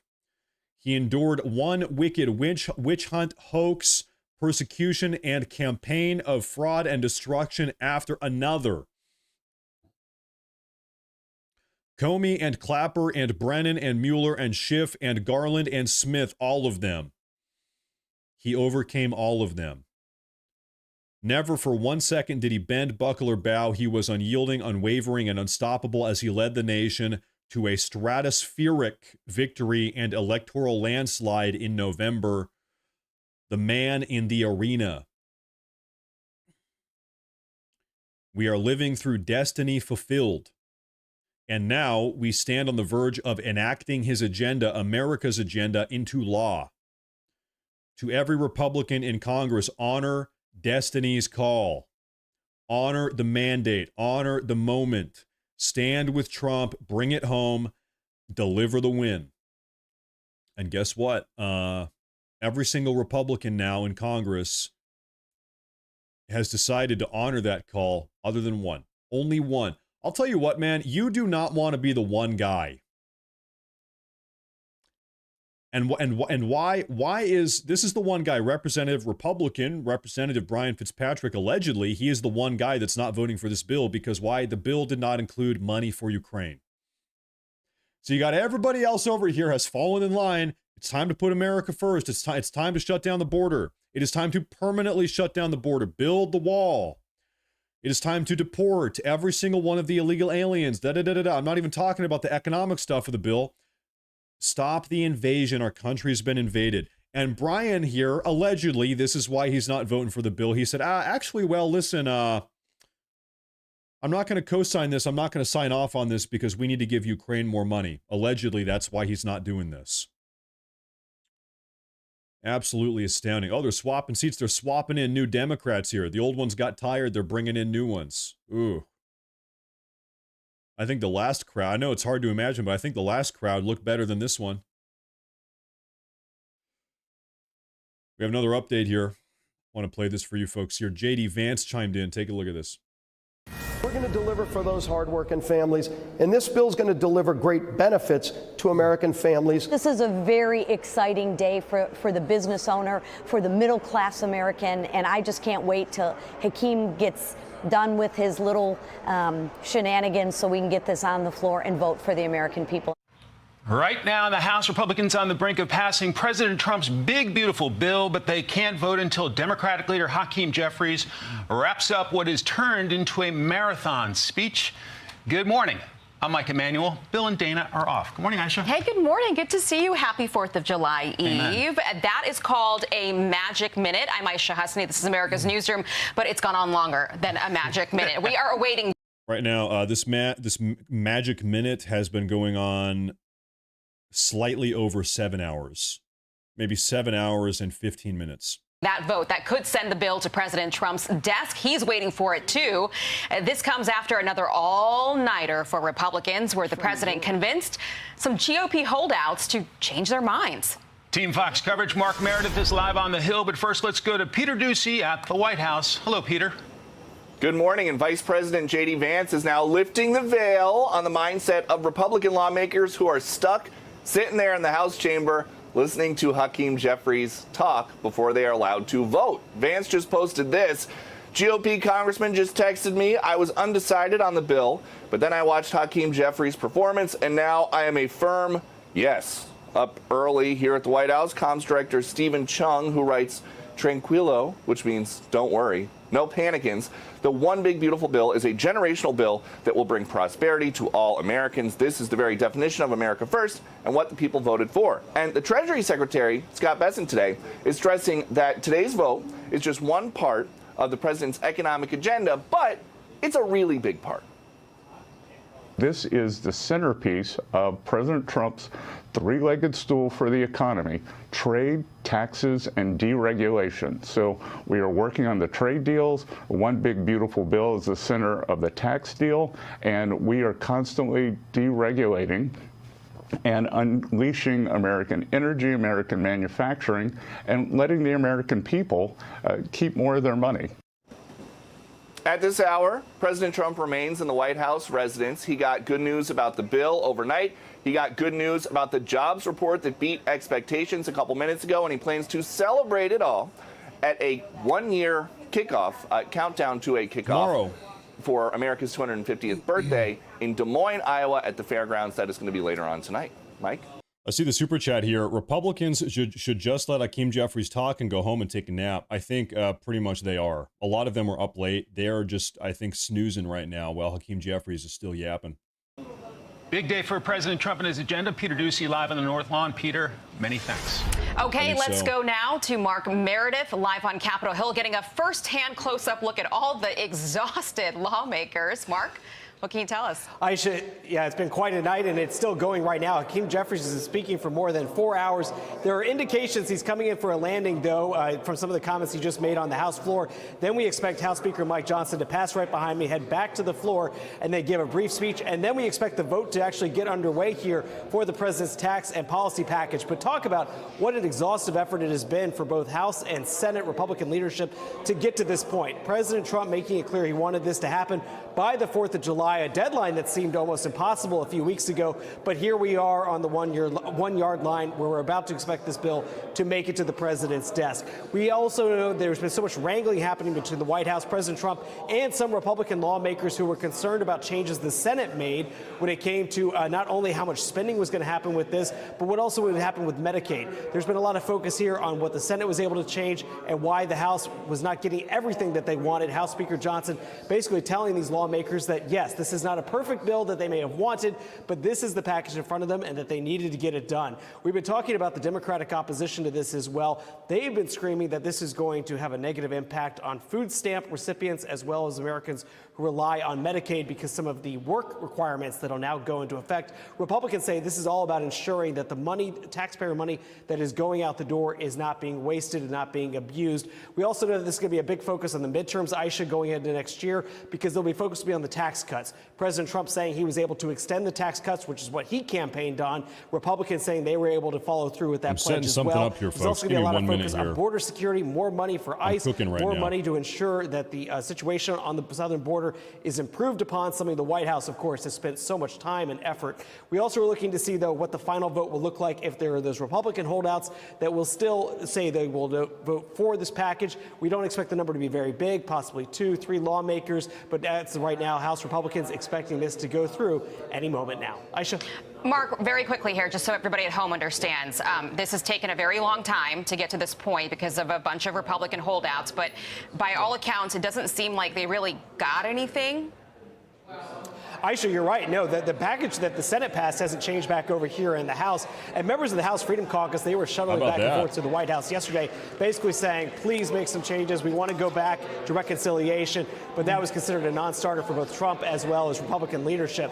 So, no, the package that was passed in the Senate isn't changed. But I would imagine that we'll see more executive orders come from the president on some of the priorities that these Republicans wanted. But those holdouts, about 3 a.m., the logjam broke. They said that we realized that we're going to have to go through this. Aisha? Mark, get some snacks because I believe the minority leader just said that he's going to take his sweet time, so we might be here a little bit longer. Mark Meredith, live for us. Thank you. I'm Steve Ducey. I'm Brian Kilmeade. Okay, now, folks, I want to say again, it seems to be the case that Hakeem Jeffries is looking to set the record for longest speech on the House floor. That record is 8 hours and 32 minutes. So if I take a guess here, he's going to be talking for at least another hour and 15 hour and a half, probably 90 minutes, something like that, in order to lock in this record. So that is what I think is going on here. I think he talks another hour and a half, maybe, and then this is done, and then it's over. And this is him. This is live right now. Take a look. In this bill, to make sure that those provisions will not reduce access There he is. to care or increase the cost of care for seniors who are duly eligible for Medicare and Medicaid. Mr. Speaker, as you know, Republicans dismissed. So we're not going to sit here and listen to him. He's literally just yapping. He's just saying a bunch of useless bullcrap that nobody cares about. Now we do have on the White House rapid response news page, we have a ton of updates about everything that is going on here. I want to work through some of this stuff with you guys starting a couple hours ago and see really what has been going on throughout the night. President Trump, his administration, and House Speaker Mike Johnson, they had a very successful night. They were able to get a lot of these holdout Republicans in line and get them back on board and vote for the bill. We'll do a little bit of a recap here, but I want to find a good starting point. Yeah, probably about right here. Let's hear from Scott Besson first. This is what leadership looks like. Take a look. This is what leadership looks like. It's President Trump's leadership united the Republican Party. Everyone had their say, and now everyone's coming together. And look, this is an exciting bill. It combines the best of the 2017 Tax Cuts and Jobs Act with President Trump's campaign promises for working Americans: no tax on tips, no tax on overtime, lower taxes on Social Security, deductibility of American-made cars, along with the president's agenda on the border, on school choice, on defense. And only President Trump could have gotten this into one big, beautiful bill and gotten it to his desk on July 4th. So we are going to sign this and then start the 250th anniversary of our country. I was saying this last night, man. I would have loved to have been a fly on the wall in the Capitol building during these negotiations. Last night, it's 2 in the morning. It's 3 in the morning. President Trump is on the phone with these guys. What did those conversations sound like? Man, I hope maybe someday, I don't know, I don't even know how, But man, it would be interesting to hear what was said on the phone late last night, maybe in person. Maybe you called him over in person. Who knows? What did those conversations sound like? Tranquillo, no panicins. The One Big Beautiful Bill is a generational bill that will bring prosperity to all Americans. This is the very definition of America First and what the people voted for. This is Jeffries. We want no part of the largest... Okay, play it. And Mr. Speaker, we want no part of it. We want no part of it. And Mr. Speaker, we want no part of it. Which is why we're fighting so hard to stop it. Serving in the United States Congress on this glorious floor, having to be part of a crime scene. So he's calling this a crime scene. He's saying, listen, the House chamber right now is a crime scene because if this bill gets passed, President Trump is personally going to kill 10 billion Hispanic children or whatever they're saying. You know what I'm saying. One of the narratives right now is this is a crime scene because the big beautiful bill, it's going to result in tens of thousands of deaths. This is a crime scene. We cannot let this happen. Okay, Peter Ducey. When the big beautiful bill inevitably passes, it's going to add to a week and a half of key moments, consequential moments in this second term for him. We made a list. It starts on June 23rd with the Supreme Court allowing the Trump administration to restart swift deportations of migrants away from their home countries. 4 days later, the Supreme Court sided with the Trump administration on nationwide injunctions in that birthright citizenship case. June 30th, the S&P 500 and the NASDAQ closed at record highs. They capped the best quarter in over a year. Two things on July 1st. First, Israel accepted the Trump-led ceasefire plan that could end the Gaza war in 60 days. And also, UPenn modified a trio of school records set by the transgender swimmer Leah Thomas. Then July 2nd, yesterday, Trump announced a trade deal with Vietnam that's going to let U.S. goods into that country duty-free. We talked about the markets. Look at this. The all-time highs. S&P 500, 62.27. The NASDAQ, 20,393. President Trump also feeling good about border security. He posted this last night. Congratulations, America. The June border statistics are in, and once again, they are the lowest recorded numbers in United States history. The U.S. Border Patrol reported 0 releases of illegal aliens into the country. And the president has been very excited ever since he got back here about the next year's America 250 birthday celebration. The countdown to that. 250 years. Folks, we have another little snippet here from Hakeem Jeffries. I think you guys are going to like this one, though. Take a look at this here. Speaker, that's not what this country should be all about. Manu wasn't the only one. The only American citizen who's been targeted by the deportation machine, a deportation machine that will be unleashed on steroids. By the way, that's a great name for a rock band. Deportation Machine. That'd be a great band name. Cool. That sounds cool. By this one big ugly bill. We know that, in fact, is the case. That's not hyperbole, Speaker. If this bill passes, President Trump's evil deportation machine will be put on steroids. Good. Yeah, hell yeah. Let's go. Hell yeah. That's what we voted for. That's what I want. That's why I love the bill. That's why this bill has got to get passed. That's why we need to pass the bill. Let's go. Pass the bill. That's why we like the bill. Dogmom2966. Thank you. Thank you very much. I appreciate that membership. Thank you. He's still talking. Can we get a live check on Hakeem? He is, still talking. It's almost been 7.5 hours. He is still yapping. Hakeem is still yapping. So, you guys, earlier today, a couple hours ago, we had the we had the June jobs report come in, and guess what? This is month number 5. 5 months in a row. I kid you not. This is 5 months in a row of absolutely stellar American job performance, American job growth, economic performance. 5 months in a row. Keep in mind, President Trump has been in office now for about six months. Okay, this is 5 months. Here's a report. Listen to this, 147,000 jobs on non-farm. That is well above the estimates of 110,000. The unemployment rate went down to 4.1%. The expectation was it was going to tick up to 4.3%.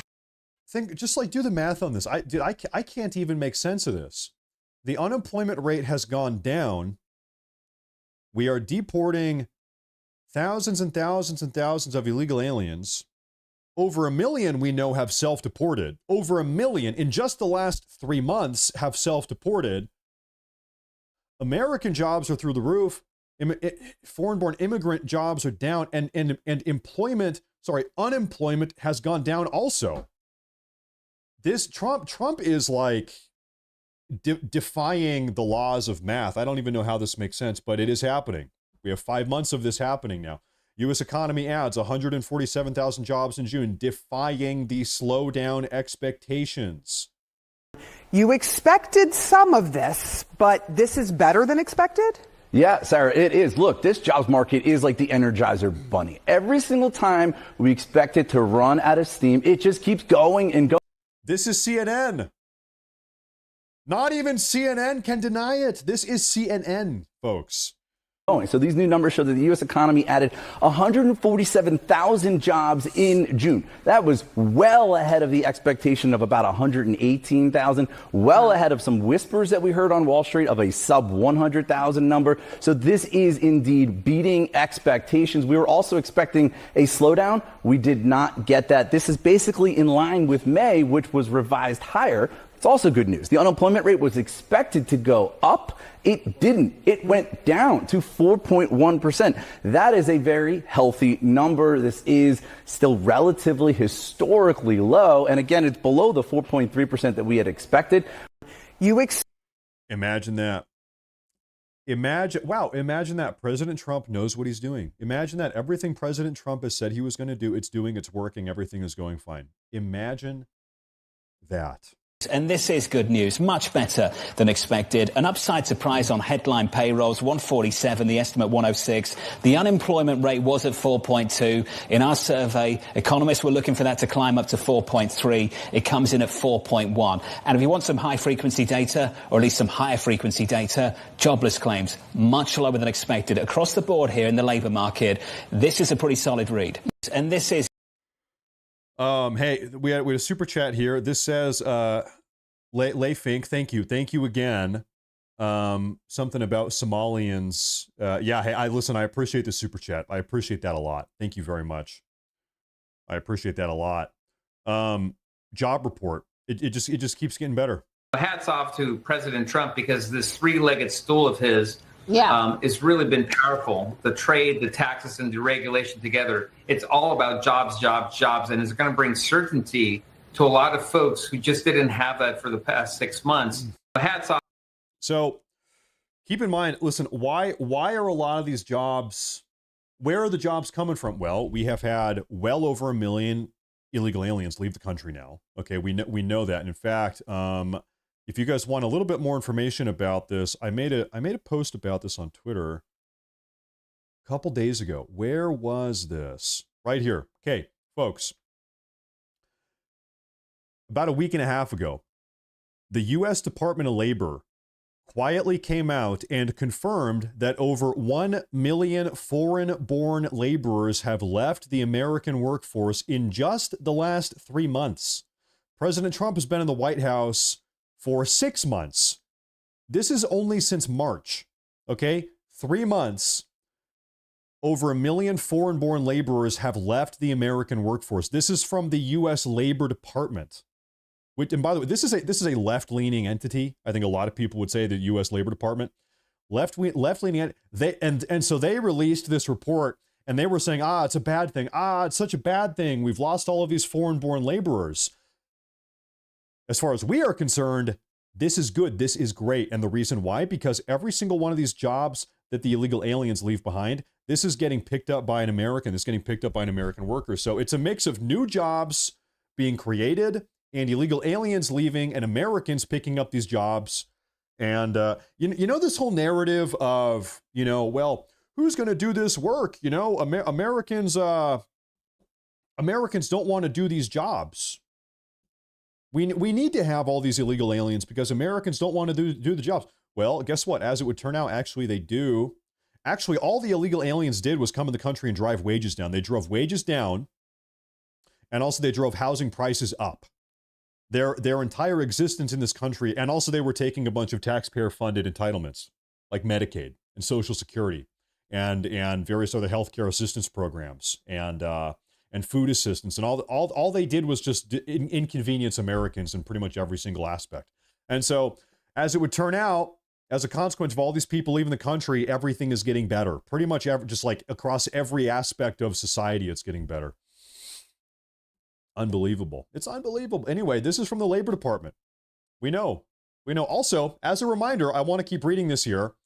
During the Mexican repatriation program between 1929 and 1936, as well as during Operation Wetback in 1954, we have data on this. For every one illegal alien that was deported during those initiatives, during those programs, 10 self-deported.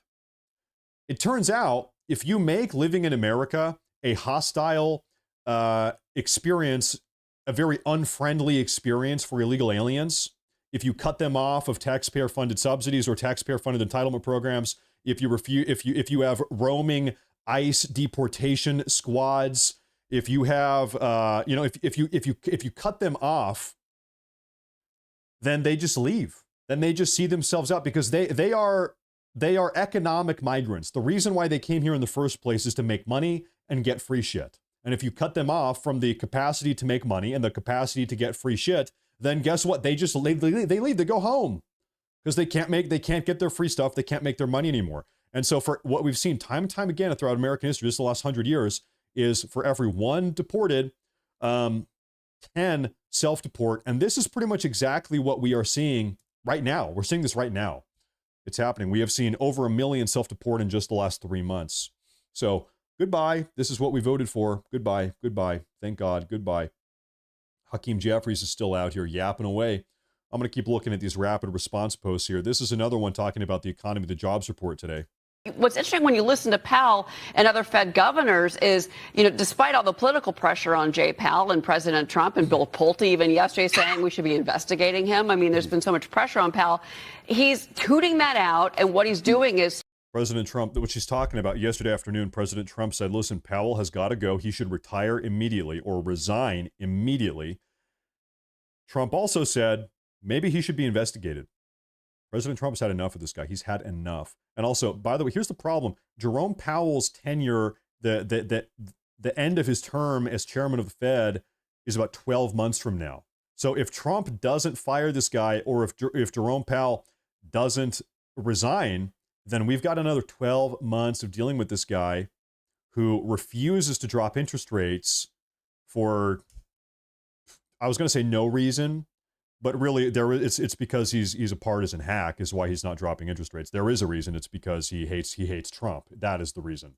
Sticking to his guns and being data dependent. And if you listen to Powell, he said, this was yesterday, the day before. He said, look, if we have a strong employment market and sticky inflation, then we stay pat. Well, you do have a strong employment picture. But on the other side of the sticky inflation, Maria, to your point, we have not seen inflation rise. In fact, inflation has been going down and going down and going down. I was just doing a story on your 4th of July barbecue. Guess what? Prices are lower than they were for July 4th of last year. I mean, that is real data that the Fed, for whatever reason, is choosing to ignore. And what's interesting when Jerome Powell does not care. He is doing everything he can to sabotage President Trump's ongoing economic recovery. The economic miracle that President Trump is overseeing right now, Jerome Powell is doing everything he can to shut it down. In fact, I got to say, I'm surprised Jerome Powell hasn't increased interest rates. I'm surprised that guy hasn't jacked up interest rates, given how partisan he is. We'll wait on pins and needles for Hakeem Jeffries to finish bloviating. I mean, I think I love it just because they're proving who they are, you know? I mean, how can you be opposed to, extending the Trump tax cuts and providing no tax on overtime and no tax on Social Security? I mean, these are all things everyone should wish for. So the fact that he's spending 3 hours, excoriating the bill is kind of good from the standpoint of the midterms. So. Do you think anybody is actually sitting here listening to everything he's saying word for word? What the hell is this? We've got a pink rhinestone cowgirl up here. Yeehaw, yeehaw, partner. That Donald Trump's one big ugly bill goes after blue collar, good paying, prevailing wage jobs here in the United States of America. Is that right? And then also goes after access to higher education. Representative Val Hoyle had an amendment, Mr. Speaker. Increase. So anyway, the word of the day is bloviating. He is up there bloviating is what he's doing. Now, this is something funny I want to show you guys here. Frick, how do I? There we go. Pull this over. Take a look at this. So, Bill Malhusian, he posts, Hakeem Jeffries, a deportation machine will be unleashed on steroids if the one big beautiful bill passes. And then the official White House rapid response page, they responded to that. They said, you don't have to convince us, Hakeem. We already love the bill. We already love the bill, Hakeem. You don't have to convince us anymore. Pass the bill, Hakeem. Deportation machine on steroids? Let's go. Juice it up. Juice it up. That is what we want. Oh, the one big beautiful bill is going to be huge. It has huge incentives for labor supply, things like no tax on overtime, no tax on tips, no tax on Social Security.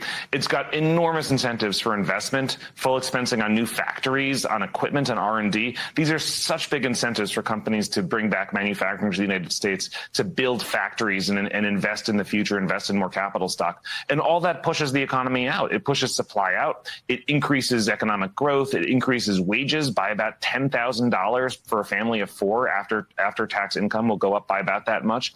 It's huge. And if you combine it with the president's other policies, it's going to reduce the deficit by about $8 to $11 trillion over the next decade. Oh, the one. Folks, right now, I keep seeing some people ask, I want to give an update on where we currently are. Okay, total recap here. Overnight, at 2 or 3 or 4 in the morning on the eastern seaboard, President Trump, various members of his administration, and House Speaker Mike Johnson, they were able to get the votes they needed to pass the big, beautiful bill. Where we left off last night, when I went to bed at least, there were 5 holdout Republicans in the House of Representatives that were saying, I'm not going to vote for the bill. Well, they needed to flip at least 3 of them. They flipped 4 of them. There was still 1 Republican that is refusing to vote for the bill. We'll talk about him in a minute, but as things currently stand, as of about 7 or 8 hours ago, they got the votes. We are moving forward with this bill. We're going forward. Now, the Democrats are panicking. They're freaking out. Hakeem Jeffries here is effectively filibustering. Technically, it's not a filibuster. A filibuster is a Senate procedure. This is in the House. Okay, so Hakeem Jeffries, there's something called the magic minute. This allows the House minority leader to get up there and give kind of a final closing speech before the real bill goes onto the floor and the actual final real vote happens. They call it the magic minute because it's supposed to last only about a minute or so, just a little final commentary on this. But technically the way it works is as long as he keeps talking, as long as he is standing at the podium, he gets to keep talking. He doesn't have to leave. And so Hakeem Jeffries has been abusing this. It's effectively a filibuster. And he has been talking for, look up there, 7 hours and 38 minutes. He has been up there doing what Democrats do best. What do Democrats do best? waste time, and waste taxpayer money. And that is what he's up there doing right this very moment. He is delaying the inevitable. Nothing he can do. There's nothing he can do or say to stop this vote. It's going to happen. The second he leaves this podium, this vote is on the floor. The big, beautiful bill is getting passed, and it is done. We have the votes. Unless, God forbid, some of these Republicans decide to flip-flop back again. They go the other way. I don't know. God forbid. But okay, let's say that's not going to happen. That's not going to happen. We got the votes. So the second he takes a seat, the second he steps away from this podium, this vote is live. Everybody's coming back in. We're voting for this thing, okay? That's the way this is working. So we are kind of waiting. Why do we have a timer? 7 hours and 39 minutes. He has been yapping. Okay. What I think is going on right now, yes, of course, he doesn't like the bill. He's trying to just be belligerent and waste everybody's time. But I think he's also going for the record. The record for the longest speech, uninterrupted speech in the House chamber is 8 hours and 32 minutes. I think he's trying to beat the record. I think he's trying, Hakeem Jeffries, we were talking about this earlier. Hakeem Jeffries, he's got political aspirations. Maybe he wants to be President Hakeem Jeffries someday. Okay, he's trying to build his political resume here. What I think he's doing, Hakeem Jeffries, I think, is pretty much effectively campaigning. He's on the campaign trail right now. He's thinking about 2028. Is he going to launch his presidential career? Maybe he wants to get a job in the same, wants to become a senator someday. I don't know, who knows. But I think he's effectively on the campaign trail right now. The reason why he's doing this is because next time he's campaigning for president or for senator, whatever position he wants, governor, or who knows, of New York someday, I don't know. He's going to say, Remember the time that I bloviated in the House chamber for 8.5 hours to shut down President Trump's evil bill, the big ugly bill, blah, blah, blah, blah, blah. Okay, this is a political maneuver. This is a strategy he is employing. He's trying to build his resume. He wants to be the record holder for the longest speech on the House floor. That's, I think, what is going on. And so if I'm right, and maybe I'm wrong, but if I'm right about this, then he's going to be up here yapping for another 50 minutes, maybe 60 minutes. He's got to lock it in.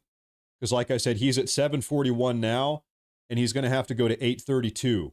And also, to be fair with you guys, to be honest, my timer here, 7:41, that might be off, give or take 5 minutes. Okay, so it's something like that. It's not exact, within 5 minutes. So that's what I think is going on now. He knows, everybody knows, you guys know, I know, everybody knows, he's not going to stop this bill. The bill's moving along. Matt, I can't comprehend all the minutia of the big beautiful bill. What I do comprehend is that if liberals hate it, it must be good.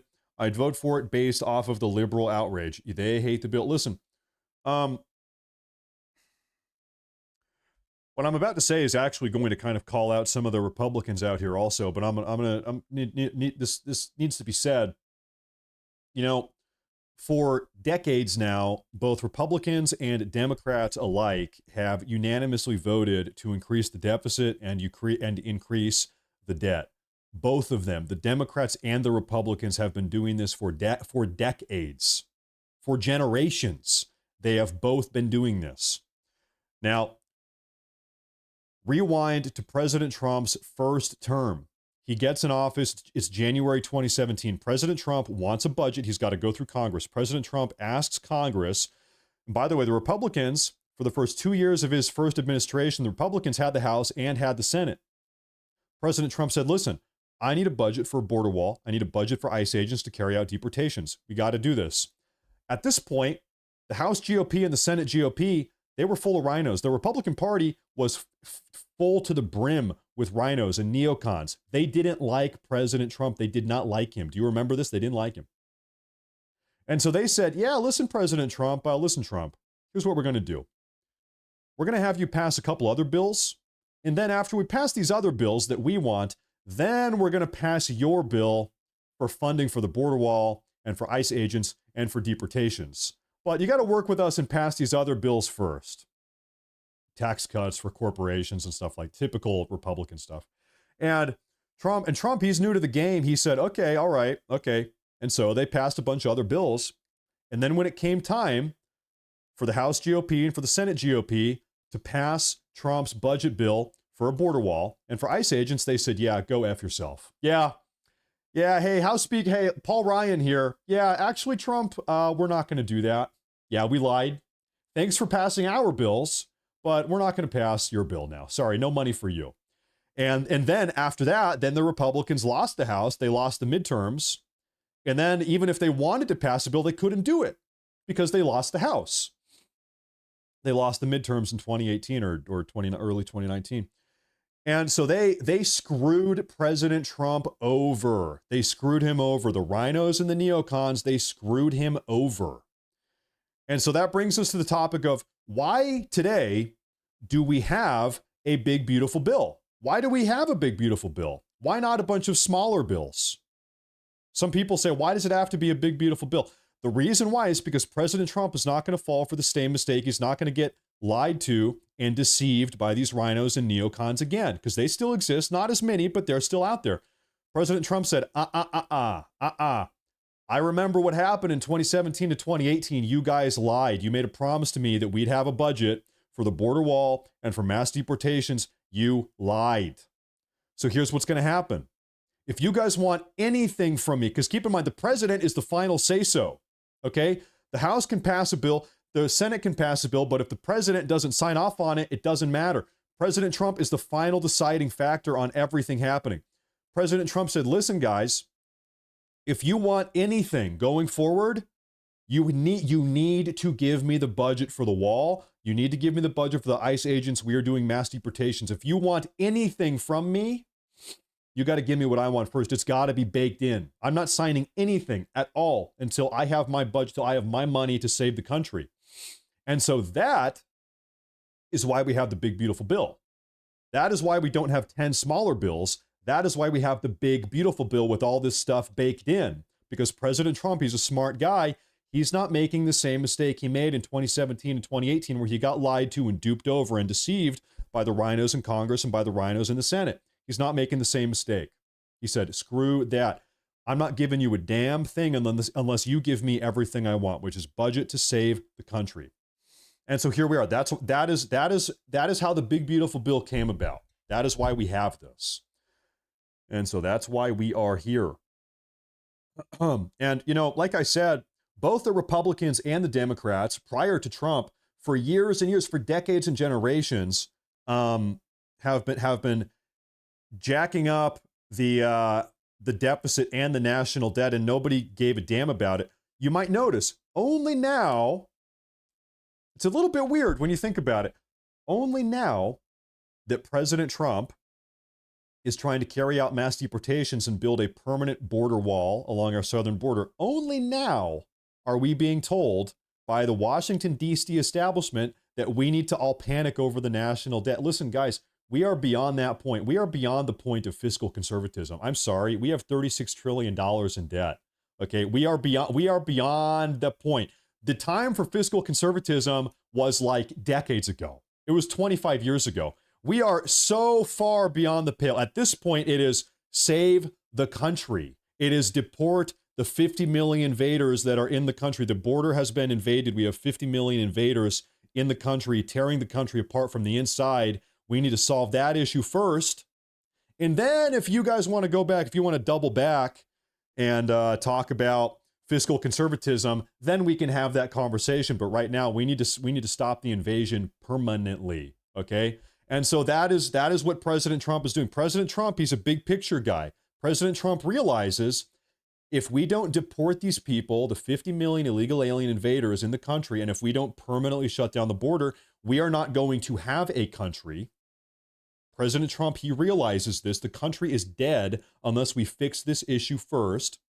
And then after we fix that issue, then we can talk about fiscal conservatism, which is something that everybody has neglected to. People talk about it, but nobody has really acted on that for decades.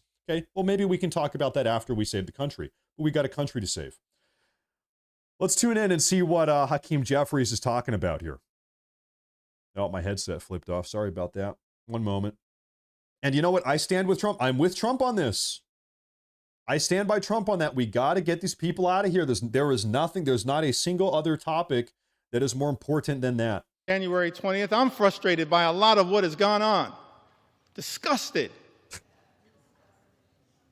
by a lot of what has gone on, Mr. Speaker, in this country since January 20th. We are better than this. But it's also important, one of the things that I hope, Mr. Speaker, we'll be able to address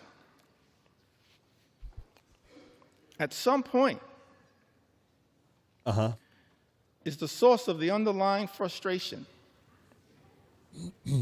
It's a frustration in the comments, in the eloquent words of all of those presidential leaders that... He's fallen off, guys. I think he's fallen off. He's been up here almost for 8 hours. He is drifting off.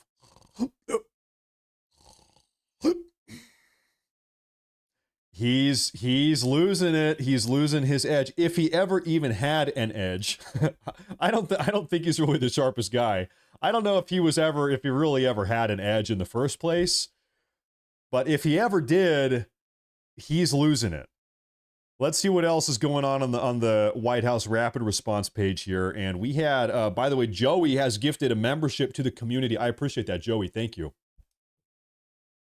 Thank you very much. I appreciate that. President Trump is speaking to Putin today. That call probably happened a couple hours ago.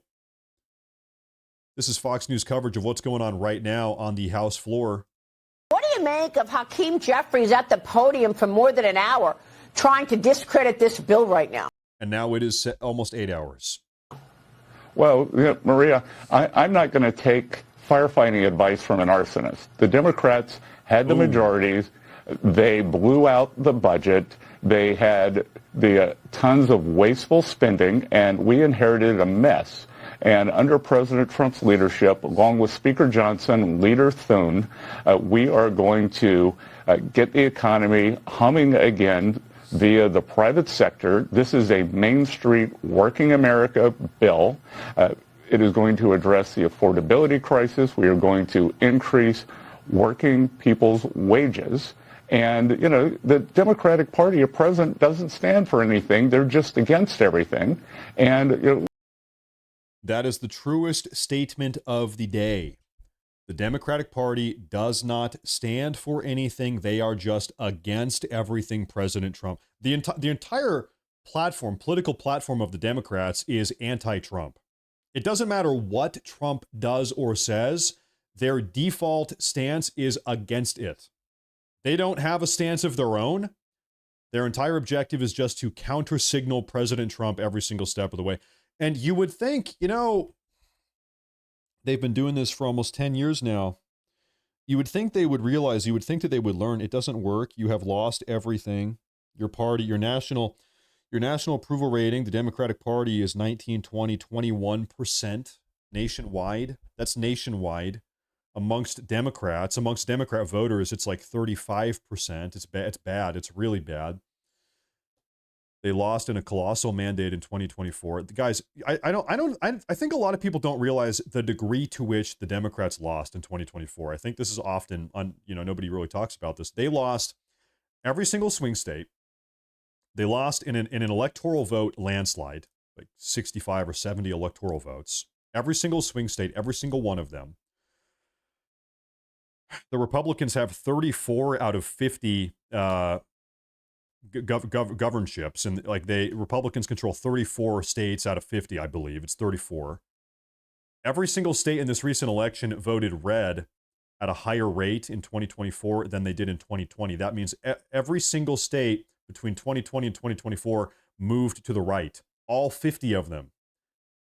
All 50 states in the union moved to the right when you compare 2020 to 2024, which is just astounding. And also, President Trump is the first Republican in 20 years to win the national popular vote since George Bush in 2004, right after 9/11, a couple years after 9/11. He was the last Republican to win the national popular vote. President Trump dominated. Let's see where the economy is this time next year. I think this bill, over the next year, we are going to see growth like we have not seen. And importantly, It is going to be non-inflationary growth, which is something the Democrats couldn't do. They couldn't do it. The Democrats always talk about all the jobs they created during the Biden era. Well, what were all of those jobs? They just invented a bunch of totally unnecessary, do-nothing federal government bureaucratic jobs. And this is kind of one of these communist jokes. One of the jokes about communism is that communism always has a 100% employment rate. And the reason why is because they just create jobs that are unnecessary. What the communist regime will do is they'll say, hey, listen, we're going to pay you, whatever. Your new job is to dig holes all day and then fill the holes in after you've done digging. Okay, so dig a hole, fill it in, then dig another hole, then fill it in, then dig another hole, then immediately fill it back in. And it's like, yeah, you've got a job. Technically, it is a job. I guess the government is paying you to do that. But are you actually productive? Are you producing anything? Are you actually benefiting the national economy? Are you improving anybody's lives? No. So it's pretty easy to have a 100% employment rate if you want, by creating bullshit, baloney, waste of time, federal jobs, government jobs, which is effectively what the Joe Biden administration tried to do. They created a bunch of waste of time jobs. They tried to hire 80,000 IRS agents. Why? Well, their plan was to crack down on middle income Americans. And that ended up not working. President Trump has rescinded that order. But anyway, they're just that was effectively objective. Economic growth and job creation in the private sector during Biden era was abysmal, catastrophically bad. They did create a bunch of government jobs, though, undeniably true. That certainty that businesses need in order to make that capital improvement, those capital investments to their companies. I was just in Indiana, a 3-year-old company, 1,200 employees, the RV capital of the world. They're making those investments. They want to continue that job growth. So we're looking forward to that. I can tell you my colleagues on the Hill, my former colleagues, they should have some certainty today with this jobs report to get that bill across the finish line. This is an exciting time for Americans, and we need to double down on the president's leadership and continue down this positive road, and that's going to be passing that bill. Everybody's saying pass the bill. President Trump has got the entire party in line here pretty much. Well, the entire party outside of one Republican congressional rep, Brian Fitzpatrick. Everybody's in lockstep now. Seems to be the case. President Trump got everybody in line. What did he have to do? What did he have to say? What type of conversations were had late last night? I don't know. But the entire party's in line right now. Folks, if I had to bet money, I think Hakeem Jeffries is going to be talking for another half hour. I bet Hakeem Jeffries is done in 40 minutes, maybe 45 minutes at most. D. Summers, thank you very much for the new puppy. When do we see him? So it's going to be, we got to drive 4 hours to go pick up this puppy later today. And I said I'd be there by 3. So I need to leave by 11. Oh, wow. Okay. D. Summers, thank you for asking, because I need to leave in about an hour to go pick up this puppy. Ooh. Well, yeah, I wasn't even thinking about my schedule today. So, hey, thank you. Big time thank you for that super chat. We're going to go pick up a puppy, and it's a 4-hour drive to go pick it up. We got to come back afterwards.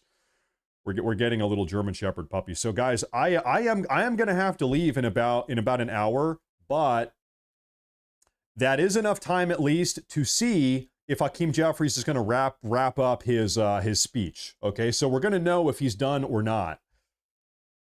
And if if he's not, let's put it this way, if he's not done in an hour, then he's going to try to go all day.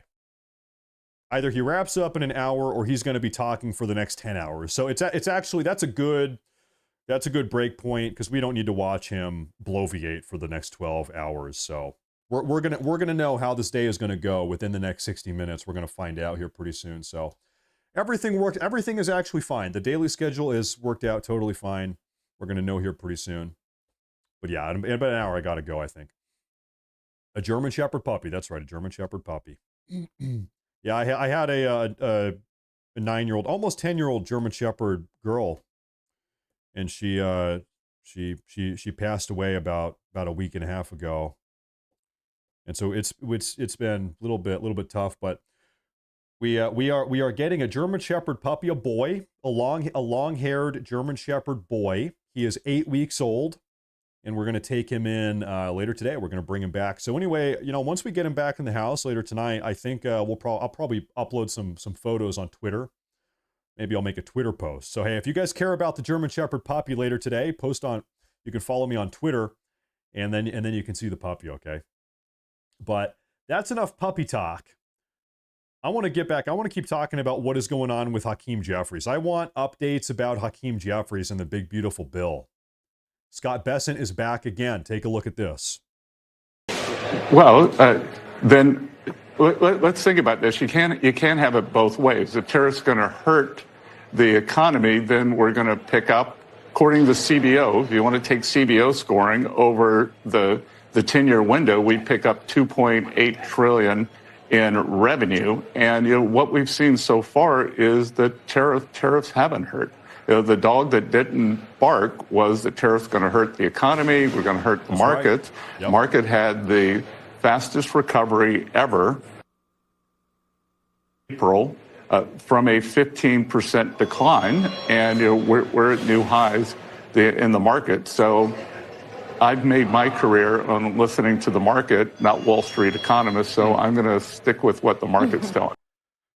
I feel like, man, am I the only one that's starting to notice this? The economists, the expert economists are just like always wrong about everything. Have you guys started to notice that? I feel like in order to become an expert economist, you have to pretty much be an idiot. That seems to be the case. And, by no means, I'm not an economist. Maybe I'm the dumbass here, but it seems like they are just wrong almost about everything always. That almost seems to be the case. Tariff revenue by month. I want to try to find a chart for you guys here. You guys are not going to believe this. You guys are not going to believe this chart that I'm trying to show you here. Yeah, this is it. We're talking about President Trump's tariff revenue, folks. This chart is scaled on number of billions of dollars. Okay, so right here, guys, last month, tariffs brought in $24 billion. Has the economy exploded? No, in fact, the economy is on fire. The economy is on fire. These are President Trump's tariffs at work. 2 months ago, it was probably $17 billion. Now it's last month was $24 billion. Now you kind of start to realize why all of these other countries have been imposing tariffs on us. If you rewind 4 or 5 months ago, you had all of these genius expert economists here in America, all the far left radical progressives. They were saying tariffs are going to ruin the economy. Tariffs are going to implode the economy. It's a bad idea. And you say, okay, well, hold up. Wait a minute. If that's true, if tariffs are so bad, then why does every other country on the face of the entire planet impose tariffs on us? They seem to be doing fine. Why does Europe have so many tariffs on America? Why does Japan have tariffs on it? Why does South Korea have tariffs on us? Why does China have tariffs on us? Why do all these other effective, proper, functioning, first world, successful, rich, wealthy countries that are doing just fine, why do they have so many tariffs on us if tariffs are so stupid? And now we know what's up. Now President Trump has imposed these tariffs, and it's like, actually, wow, everything is going just, in fact, not just fine. Things are better than ever. Things are better than ever. Really curious, really curious. And now, speaking of the Trump derangement syndrome Democrats, this is actually something that's worth pointing out. For a long time, the Democrats, if you remember, were actually the party of tariffs. The Democrats have historically speaking, over the last 40 or 50 years, always been pro-tariff. In fact, I need to be honest here, it was always the Republicans that were generally anti-tariff. There are numerous videos of Ronald Reagan, for instance, saying that tariffs are bad. Ronald Reagan hated tariffs. Ronald Reagan was not a fan of tariffs. President Trump is. There's a difference between the two. Now, President Trump is throwing on these tariffs.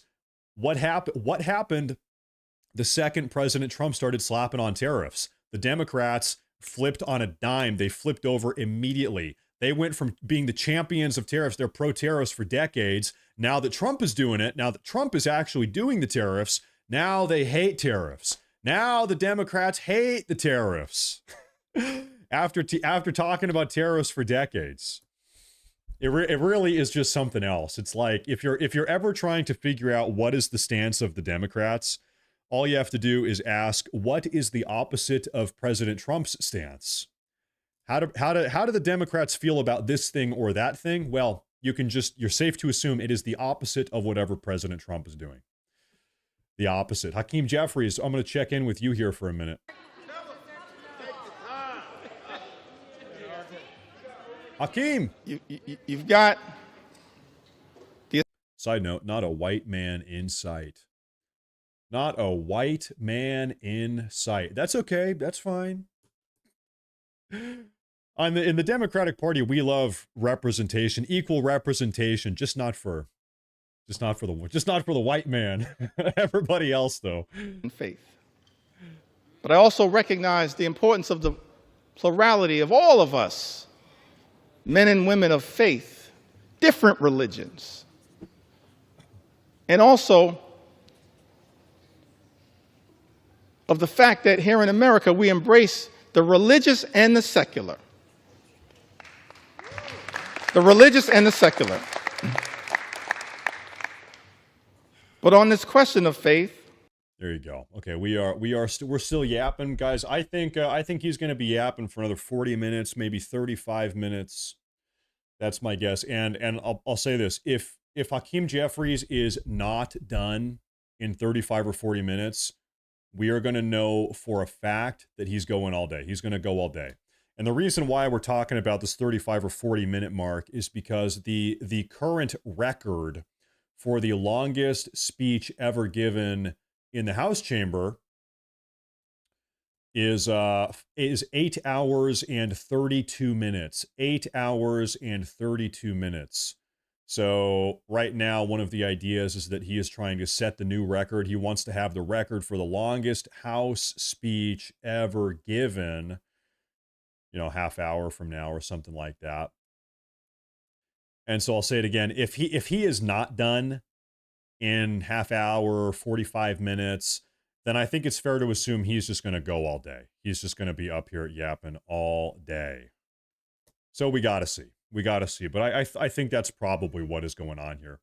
Who has the record? Kevin McCarthy, former House Minority Speaker Kevin McCarthy set the record 8 hours and 32 minutes in 2021. Prior to that, Nancy Pelosi held the record. 8 hours and 7 minutes in the year 2018. So I think Hakeem here is going for the record. That's what I think is happening here, folks. Now I'm taking a look here at rapid response. Okay, I'm gonna find some more updates on what's going on behind the scenes here. I'm gonna let him play here for a second. I'm gonna find some updates for you guys. You gave me something to eat. Let me scout around here. I was thirsty, and you gave me something to drink. I was a stranger. He's giving a sermon. And you invited me in. A stranger. He's giving a sermon. And you invited me in. E pluribus unum, out of many, one. I needed clothes, and you clothed me. I was sick.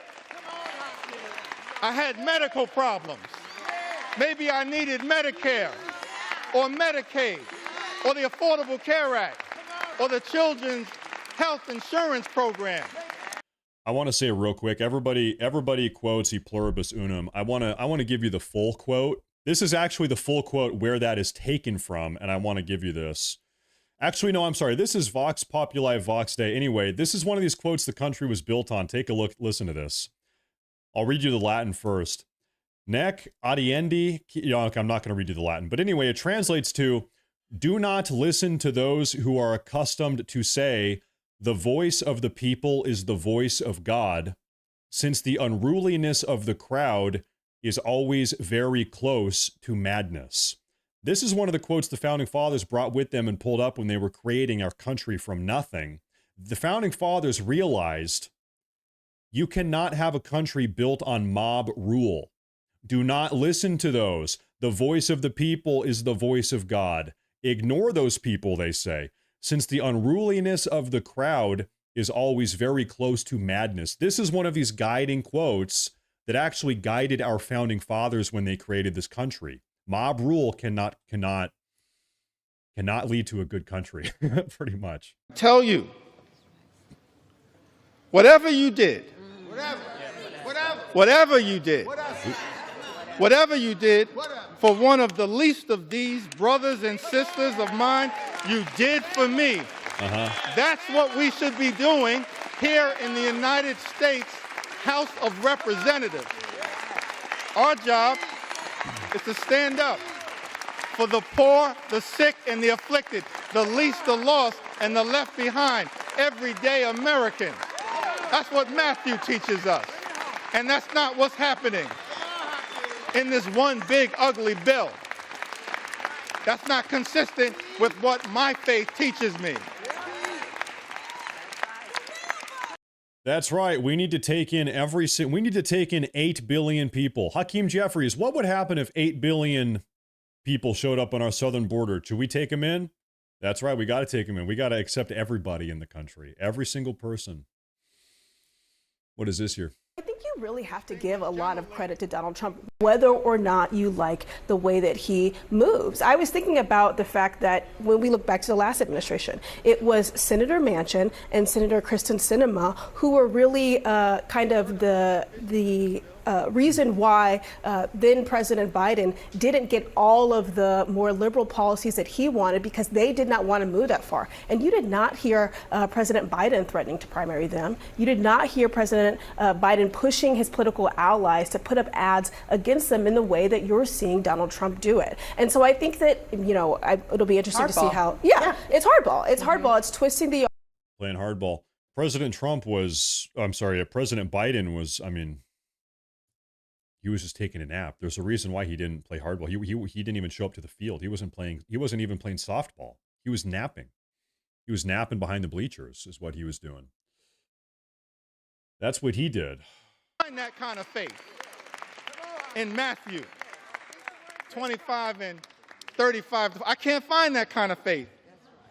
But I do see something else. Updates here. Guys, we might only have 25 more minutes of this. We might be wrapping up here soon enough.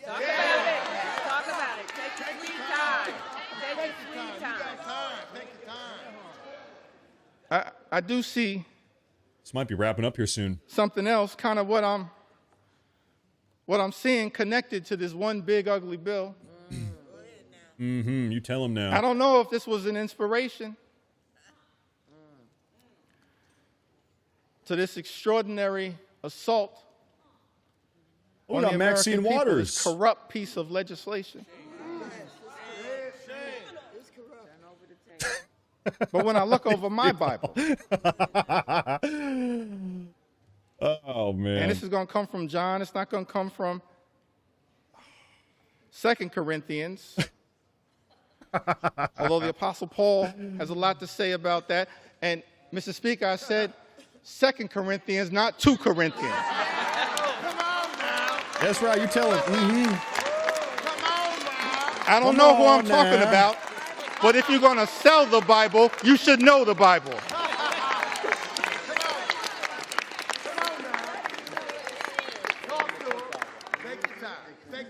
Talk to him. Trying to figure out, because it's not in Matthew. Oh. 25, 35 to 40, but I did see something in John. Go ahead now. Tell us what you said. Tell us what listen, I don't know why he's up here reading from the Bible. He should know all of his voters are reading the Quran. What is he doing up here reading from the Bible? Hakeem, if you want to win your next election, you got to open up the Quran, buddy. You're reading from the wrong book. Wrong book. It's incredible to me that we're here dealing with a piece of legislation literally that steals money from everyday Americans, from hardworking American taxpayers. Steals money from Medicaid, Medicare, the Affordable Care Act. Supplemental nutritional assistance, steals money from Pell Grants. from the education of our children. I can't. Stealing, they stealing. From energy assistance programs. I can't deal. I can't. Thief comes only to steal and kill. I don't say this lightly, Mr. Speaker, but we stand behind this point. That when you try to take health care away, what this bill does, taking health care away from everyday Americans, more than 17 million. That's right. This unprecedented assault on Medicaid, on the Affordable Care Act, on Medicare, on children's health insurance. What you effectively are doing, hurting everyday Americans, hurting children, hurting women, hurting older Americans, seniors, people with disabilities. You tell them. Nursing homes will close. Hospitals will shut down. You let them know. Now, folks, Hakeem Jeffries has got to go here for another probably 15, 16, 17 minutes, maybe 17 minutes, guys. And then he's going to set the record for the longest congressional speech ever. And then maybe he's going to be done. Then maybe it's over. Maybe he's getting out of here then. Maybe. Now, I want to, just because we're just watching all this unfold here together, I want to see what Steve Bannon has been saying about some of this stuff. What's going on, Bannon? He's having people on the show. That's CBO. This is job stuff.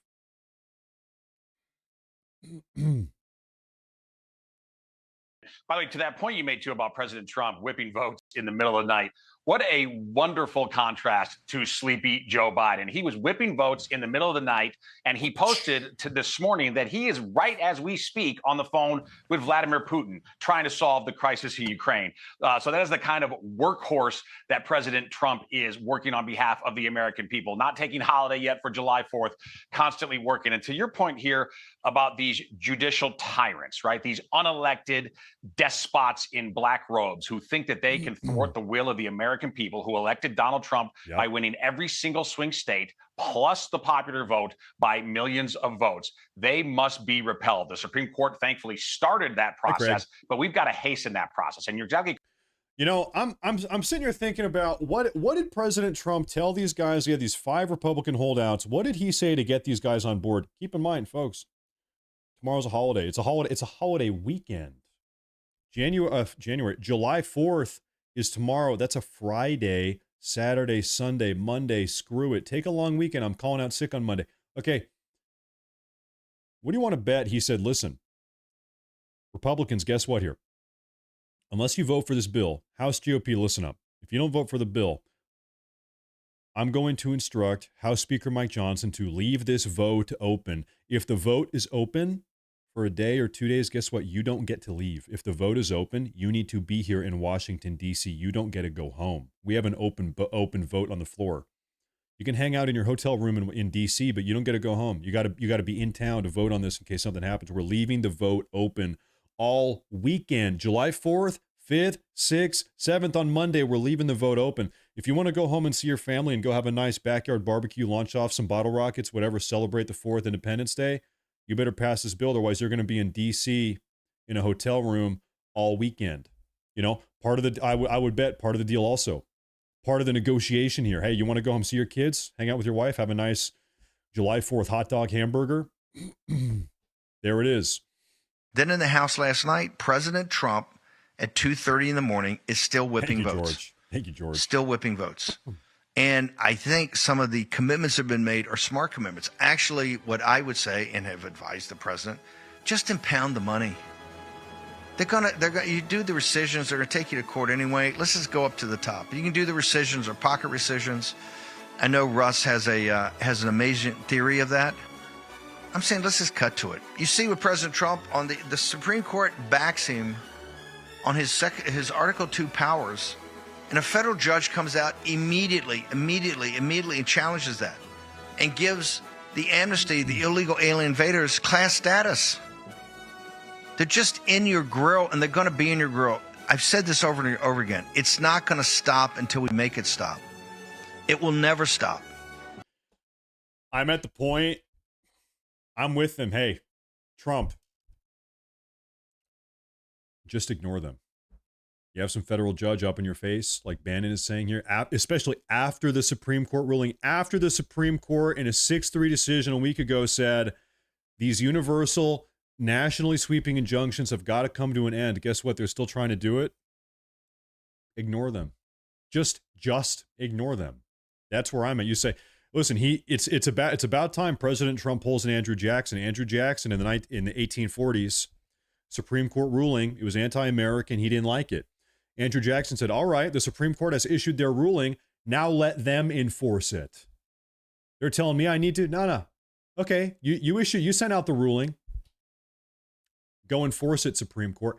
President Trump, we're talking not the Supreme Court, we're talking the radically progressive federal judiciary that is intentionally and deliberately overstepping their bounds. In fact, the federal judiciary at this point, they are in defiance of the Supreme Court this time. So what Trump should say here, call me a radical, I don't know about this. Trump, come out and say, all right, listen, this federal judge has issued his ruling. Now he can go enforce it. I'm not doing it. You go do it, Judge. Get off your ass. Go do something about it. You go accept a bunch of illegal alien refugees into your house. You take them in. You do it. They're relentless. Why? We're fighting for control of the greatest country in the history of the world, in the history of mankind. Here, the United States of America, you that have had such an amazing part of it and changed the arc of history because of what? Because of your support for President Trump and the MAGA movement. You've changed the arc of history. Is this the end of history? Oh, no. Au contraire. You're not Francis Fukuyama. You're more mature than that. You got more grit than that. You got more common sense than that. You have more life experience. Your lived experience shows it ain't over.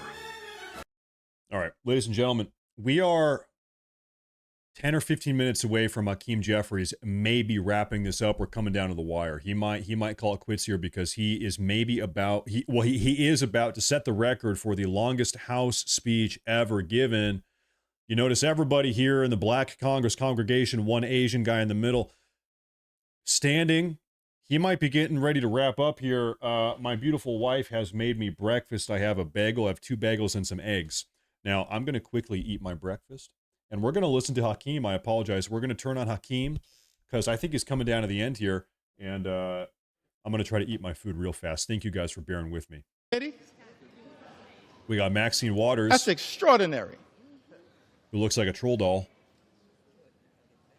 But I'm thankful, I'm appreciative of all of my colleagues who stand behind me. That's right.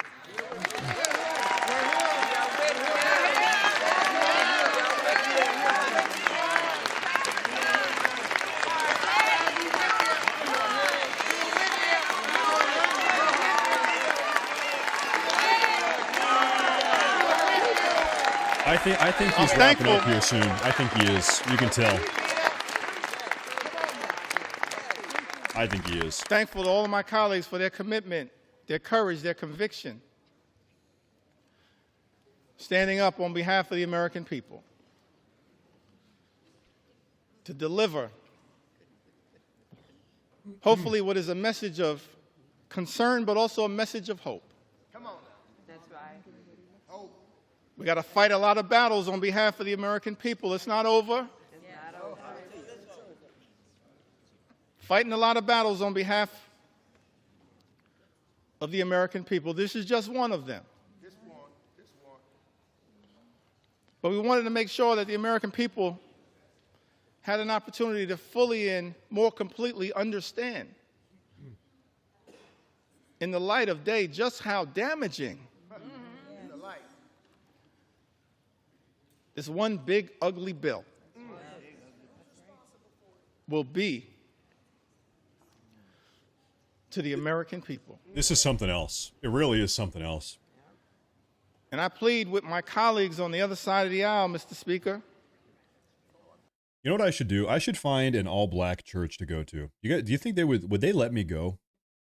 I'm gonna start going every Sunday to an all-black Southern Baptist church or something. I'm gonna just for fun.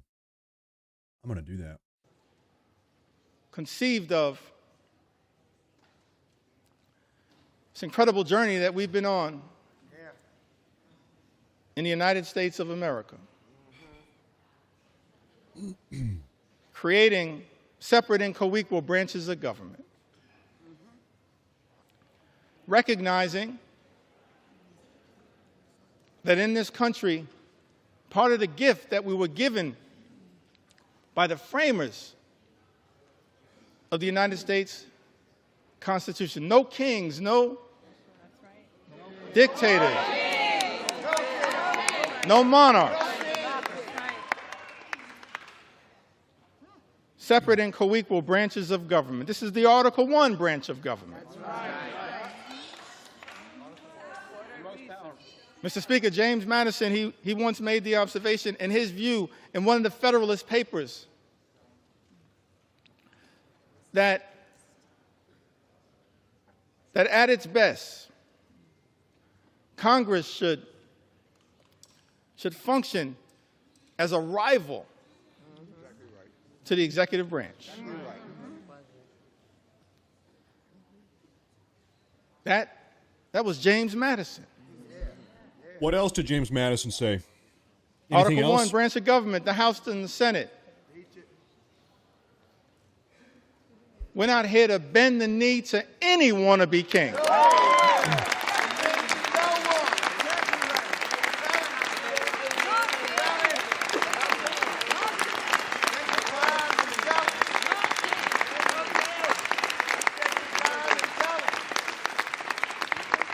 Mr. Speaker, we're not here to bend the knee to any wannabe king.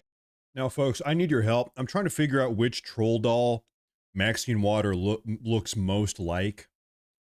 I think this is a good, maybe this one. This one is close. I'm not sure which one. These are troll dolls. And you can see, it's tough. It's a tough one. I don't know. And so as we prepare to take this consequential vote, Mr. Speaker, I just urge many of my colleagues in government, my colleagues on the other side of the aisle,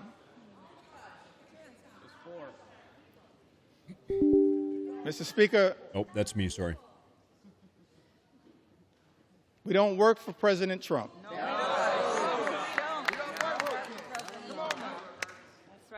We don't work for J.D. Vance.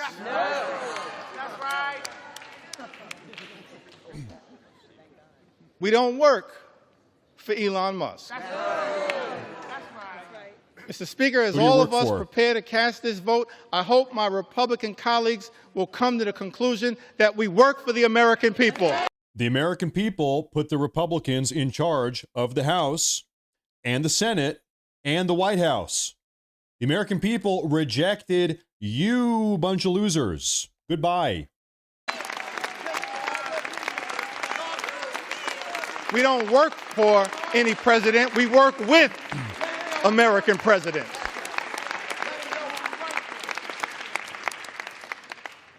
We work for the American people. So it's my hope that as you evaluate this bill, all of the harm that is being unleashed on the American people. He's getting close, guys, like 5 minutes. Ripping health care away from more than 17 million Americans. Effectively ending Medicaid as we know it, shutting down hospitals, including in rural America, in districts, Mr. Speaker, that my colleagues on the other side of the aisle represent. That's right. They're people. Nursing homes closing. 1 in 4 nursing homes, Mr. Speaker, will close as a result of the attack on Medicaid. and Donald Trump's one big, ugly bill. Mr. Speaker, this is extraordinary. This assault on everyday Americans, assault on children, veterans, seniors, people with disabilities. It's incredible to me. All of this in this one big, ugly bill. Take your time. Ripping food away from children, literally ripping food out of the mouths of hungry children, hungry veterans, and hungry seniors. Mr. Speaker, that's not America. We're better than that. Man, why would President Trump do that? That sounds evil. Why would the Republicans do that? He's got maybe 3, 4, 5 minutes here, folks. He's going to set the record here pretty soon. Mr. Speaker, we're better than that. Ripping food out of the mouths of vulnerable Americans. That's extraordinary that's what we're doing. Extraordinary. And all of this is being done? This unprecedented assault on everyday Americans is being unleashed on the American people. Mr. Speaker, on the most vulnerable amongst us. All of this is being done to provide massive tax breaks to billionaire donors. Shame on this institution if this bill passes. You tell him, that's not America. We're better than this. Let him know. We are better. We are better. As a reminder, 2 times as many billionaires donated to the Kamala Harris campaign as the Donald Trump campaign in 2024. Feel free to fact check me on that. The party of the big donor billionaires. I think that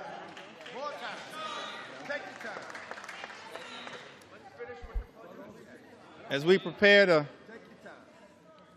to vote on this one big ugly bill, tough time for people in the United States of America. It's extraordinary extremism unleashed on the American people.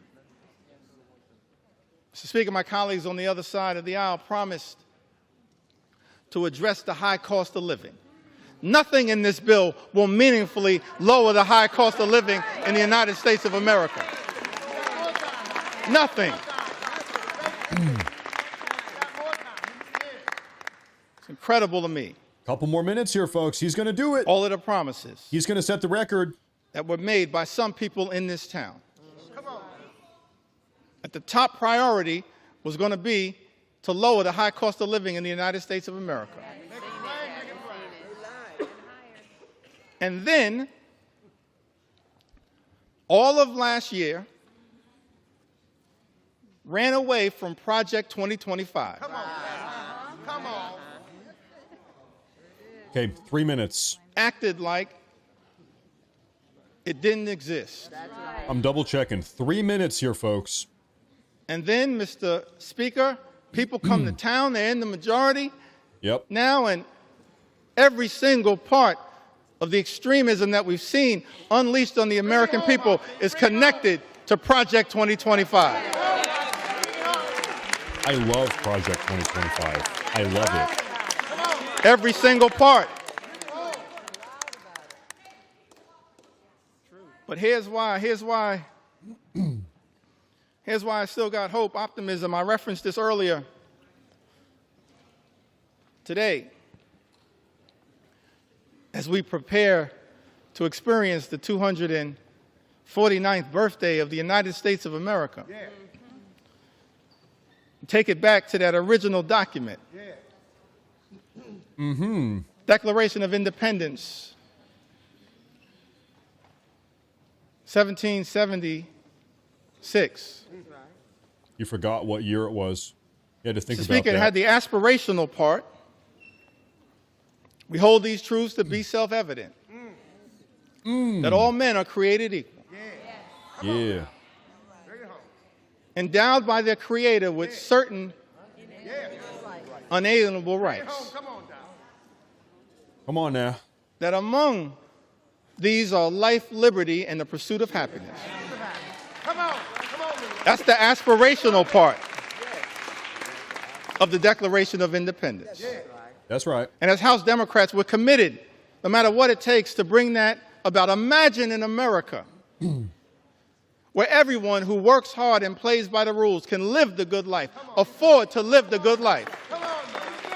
Good paying jobs, good housing, good health care, good education for your children, and a good retirement. And illegal aliens. And 50 That's what million House illegal Democrats aliens. are fighting for. That's the And an open border. aspirational part of the Declaration of Independence, to bring that to life, the pursuit of happiness. That's the aspirational part. But then when you look at that Declaration of Independence, the second part of it, it reads like an indictment against an out-of-control king. Uh-oh. King Trump. Reads like an this is so indictment stupid. against an out-of-control king. These people are so stupid. I commend all Americans, perhaps sometime tomorrow, I'm going to do this myself, read that document in its entirety. And why was that indictment issued? I think it was because the framers of this great country, they were fed up. Fed up. With Project 1775. Oh, good one, Hakeem. And so they implemented Project 1776. That's right. You tell them, So I Hakeem. know that there are people concerned with what's happening in America, but understand what our journey teaches us is that after Project 2025 comes Project 2026. Okay, wrap it up. And you will have an opportunity wrap it up to end this national nightmare as part of Project 2026. I love the framers. They gave us a blueprint for what should give us hope. Oh, he's closing In the this binder. moment. The binder is closed. I think that I want to close by referencing He's closing. someone who we all serve with. I want to stand on the shoulders, He's closing here soon. if it's okay, on some of our civil rights heroes and foot soldiers. Okay. Those whose character, whose conviction, whose courage should give the American people hope at a moment of great despair. A quote from Ronald McDonald. Many of us had the great honor I'm loving it, of serving with he said. Congressman John Lewis. Swing on down for a bacon McDouble, he said. The great honor, Mr. Speaker, to serve with Congressman John Lewis.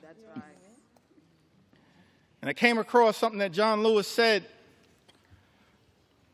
in June of 2028, that hopefully, no matter what the outcome of this vote, will give people some hope. Great John Lewis said, "Do not get lost in a sea of despair. Come on. Be hopeful. Be optimistic. Our struggle is not the struggle of a day, a week, a month, or a year.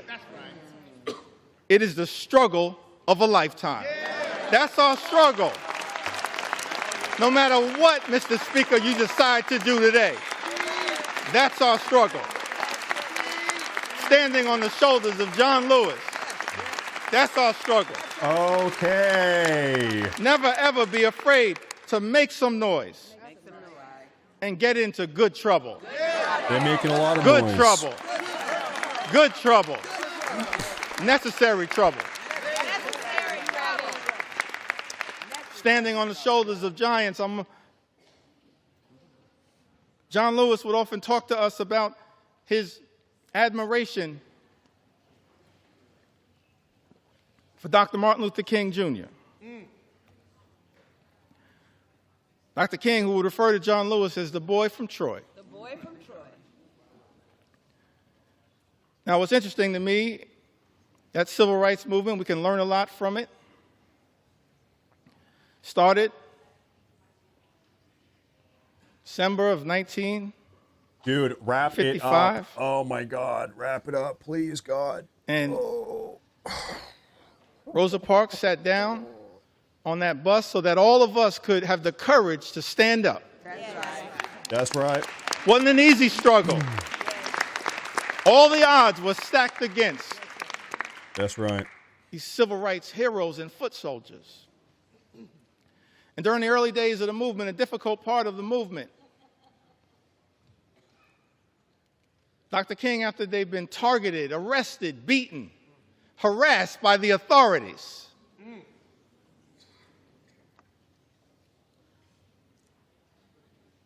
he traveled to Brooklyn, New York. I don't care. And spoke at the Concord Baptist Church. Give me a 1 in the chat if you do not care about any of this. That is a 1 for me. 1956.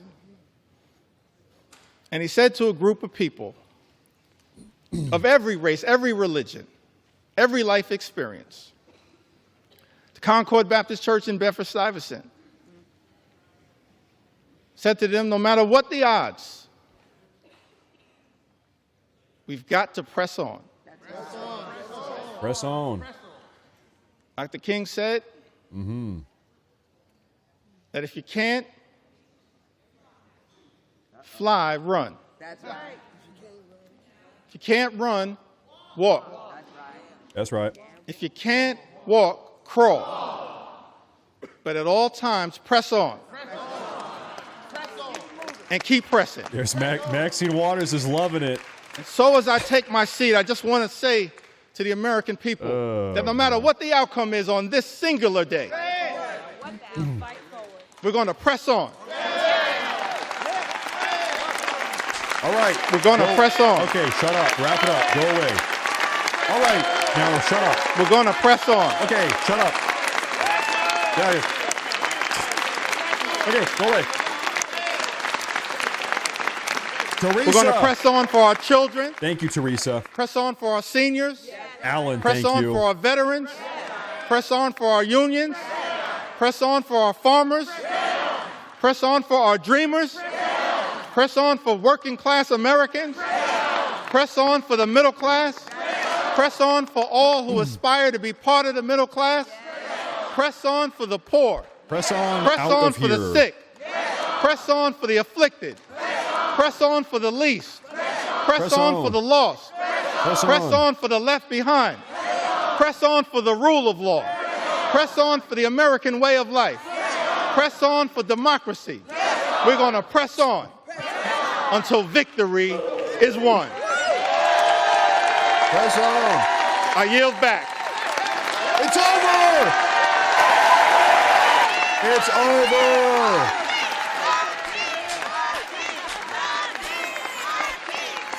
Press on the fuck out of here. Sorry, I'm swearing, sorry. Get out of here. God would have been proud. Is that what she said? Hakeem, God would have been proud. Dude. Okay. Okay. Okay. Can you do it?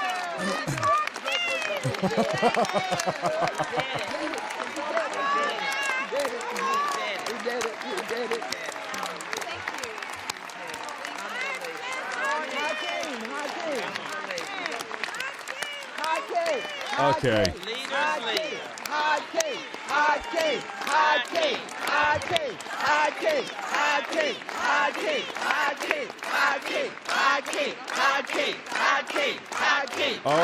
Okay. Oh, there she is. Oh, what's her name? I forget. Gross. Gentleman from Massachusetts.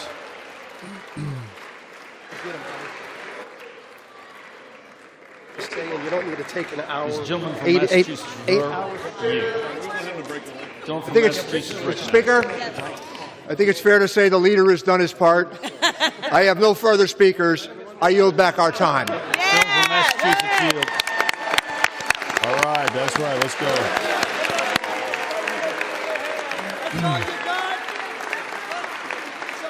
Gentleman from Missouri is recognized for 1 minute. You have 2 minutes remaining.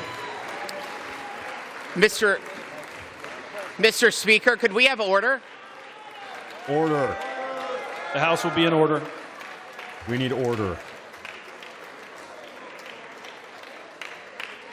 The House will be in order, please. The House will be in order, please. Thank you. Gentleman from Missouri is recognized for 1 minute. You have 2 minutes remaining. Wow, Mr. Speaker. We have stood in this chamber for over 8 hours listening to a lot of words, a lot of comments, a lot of inaccurate statements. Yep. And where I come from, could we have order? Gentlemen, the House will be in order. The House will be in order. The House will be in order, please. The House will be in order. Thank you. Gentleman from Missouri is recognized. Mr. Speaker, I come from the Show Me State, and what we just heard can be defined in one word. A bunch of hogwash is what we've heard for 8 hours on that side of the building. True. I'll tell you, for the 8 hours, could we have order? Order. Suspend. The House will be in order.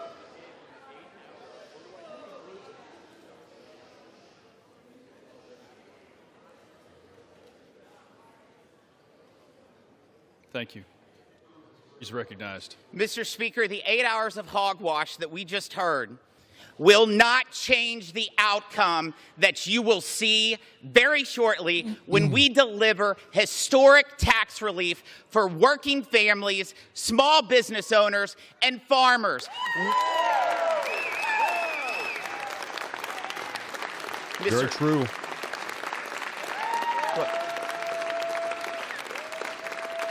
Yeah.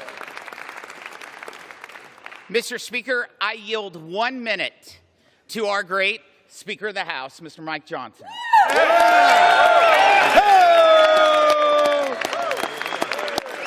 They're doing this vote now, folks. Let's go. Whoa. I thank the gentleman from Missouri. I thank you, Mr. Speaker. Need to send a quick text message here. You know, Ronald Reagan said one time that no speech should be longer than 20 minutes, and unlike the Democrat leader, I'm going to honor my colleague's time and be a little more brief than that, all right?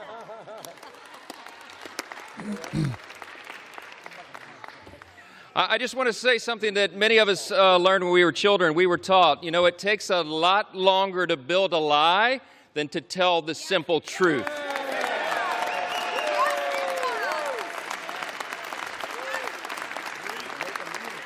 Pass this bill. Let's go. Pass that bill.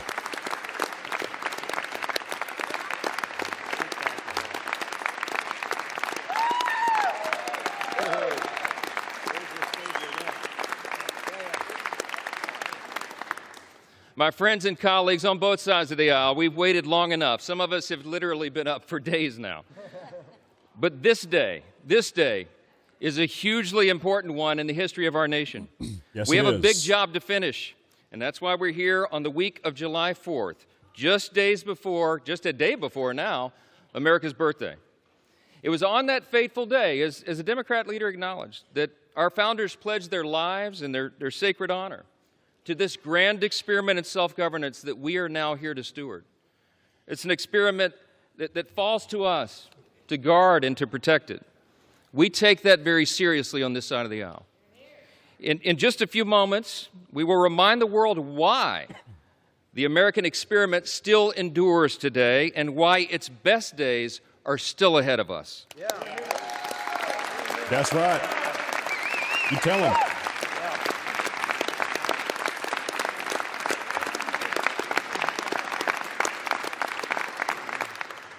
Mr. Speaker, with one big, beautiful bill, we are going to make this country stronger, safer, and more prosperous than ever before. And every American is going to benefit from that.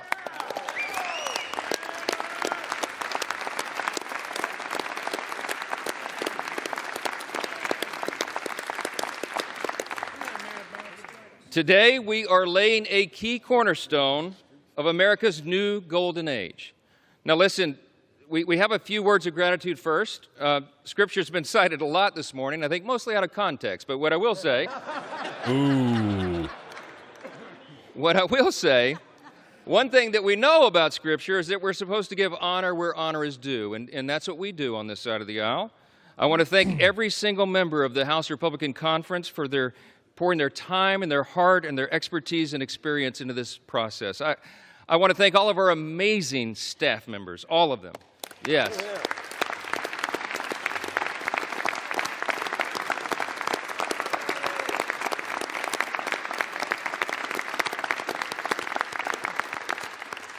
Their dedication, their endless hours, their hard work made this all possible. I want to thank the White House Office of Legislative Affairs, who have basically lived with us now for the last few weeks. Their patience and persistence and their professionalism is greatly appreciated. Our country's incredible cabinet secretaries have been involved as well. They've assisted us in countless ways throughout this process. Our Vice President, J.D. Vance, helped us navigate so many dire straits along the last several weeks through the House and the Senate. And of course, our bold, visionary, fearless President, Donald J. Trump.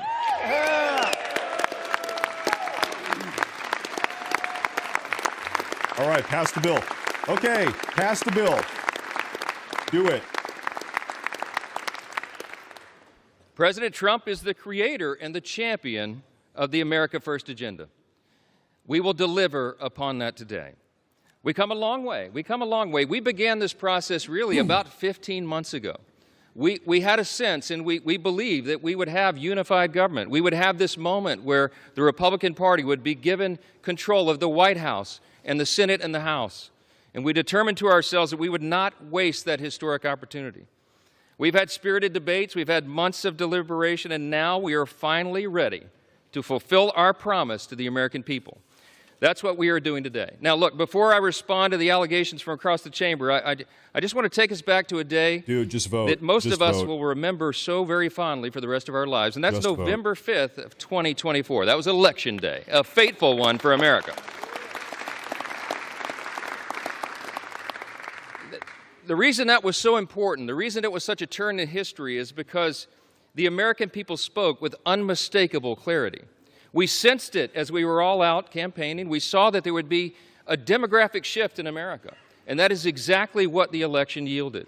We, in our party, had a record number of Black and African American voters come to the Republican Party. We had a record number of Hispanic and Latino voters come to the Republican Party, a record number of Jewish voters and union workers and suburban women and urban voters. They came out in record numbers white male voters? To join the Republican Party and the America First agenda with President Trump. Nobody ever talks about the white man, about the white male voters. What's up with that? That election was decisive. It was a bellwether. It was a time for choosing. And I tell you what, the American people chose overwhelmingly. They chose the Republican Party. And the reason they did that, they didn't come hesitantly. They came with hopeful anticipation. You know why? Because this is not your father's Democratic Party, okay? They went so far, full speed, to the far left. And their radical, woke, progressive agenda, that nonsense that they tried to push on the people, was rejected by the people. Yeah.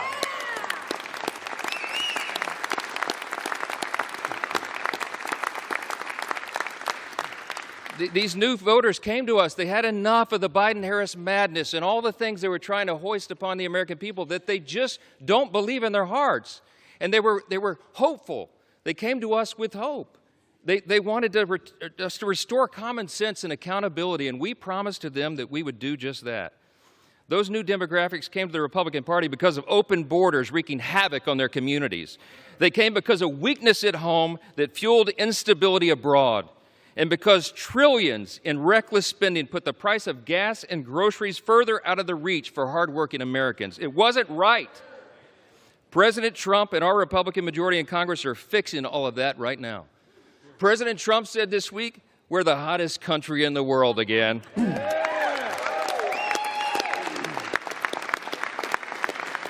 Yep. Just pass the bill.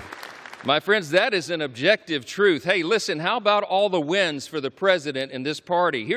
It is going to be very awkward if after all of this talking he's doing, if they don't have the votes. That would be very awkward.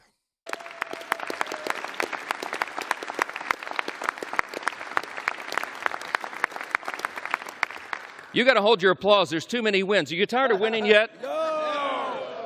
Fourth jobs report in a row exceeds expectations. A sample of the headlines. Lowest monthly border encounters in U.S. history. We closed the border.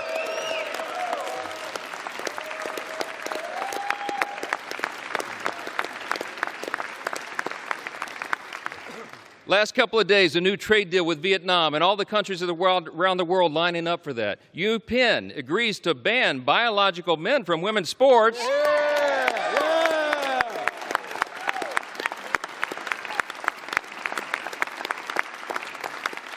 And they ought to give a personal apology to every female athlete impacted by that nonsense. Gas prices are at a 4-year low, my friends. The Air Force and Space Force both hit their 2025 recruiting goals 3 months early. Israel is agreeing to a 60-day ceasefire with Hamas. Successful strike on Iranian nuclear sites handles that problem. That's exactly right. Pass the bill. Let's go. Pass the bill. Strength is back. America's back. It's resulted now in a ceasefire deal between Iran and Israel. The NATO countries are increasing their defense spending, not just 2%, 5% of GDP, okay? Yep, that's true. The president got in charge and got a Rwanda-Congo peace deal. The Supreme Court ended nationwide injunctions. How about that? Democrats are mad about that one. That conservative majority on the Supreme Court also allows third country deportations. We've had a record high stock market, and we're signing a China trade deal. That's just the last 2 weeks. The last 2 weeks. All right, now sign the bill. Let's go. Vote on the bill. Big, beautiful bill. So many simple truths to share and so little time to do it, because I want everybody to have a break here. But I just want to say this. It's really nice to hear my Democrat colleagues suddenly take an interest in working Americans again. Did you pick up on that theme today? Let's Harley be girl, clear. hey, thank you. Working Americans stopped trusting Democrats a long time. By the way, real quick, I see some people talking about the dog in the chat. I messaged the breeder and I postponed the pickup of the puppy today by 90 minutes. Okay? Thank you for the super chat. I got a little bit of extra time here before I have to go. I'm picking up an 8-week-old German Shepherd puppy here pretty soon. Pass the bill. I'm like, pass the bill. I got to get out of here. I got 90 minutes at most. in American history. Thank you very much. Thank you. Thank you very much. Today, we are making the dream of a government that puts the American people first a reality. A reality. Thank you very much. I would need this entire notebook to tell you all the great things in the big, beautiful bill. It is aptly named, but I'll just tell you a couple of the highlights. Record tax cuts for hardworking Americans.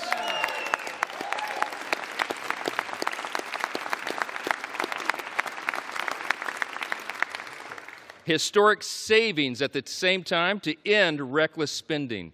We got energy dominance coming back to power our future. We have a secure border to protect American families. We have a strong military to restore peace through strength. And we have a government that is now accountable and responsive to the people once again. That's what we're delivering. Vote on the bill. Let's go. For everyday Americans, this means real, positive change that they can feel, and they will feel much more when this bill is done. Families back home will have real relief, an average of $10,000 in their pockets, thanks to the largest working and middle-class tax cut in the history of this great nation. That's what we're doing today.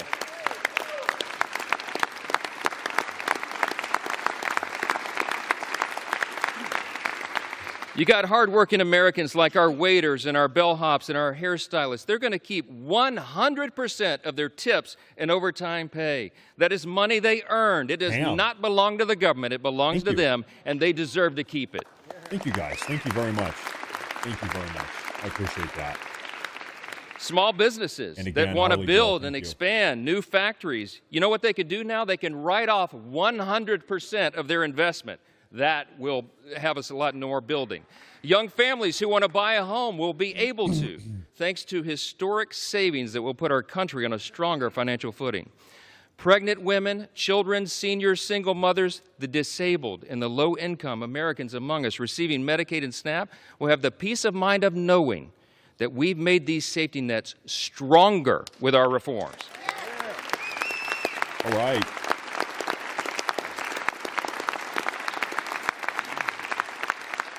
See, when Republicans are in charge, we bring common sense. We're going to make sure that Americans who do need and deserve those critical programs won't have to compete against people who can work but choose not to do so. That's not right. Mm-hmm.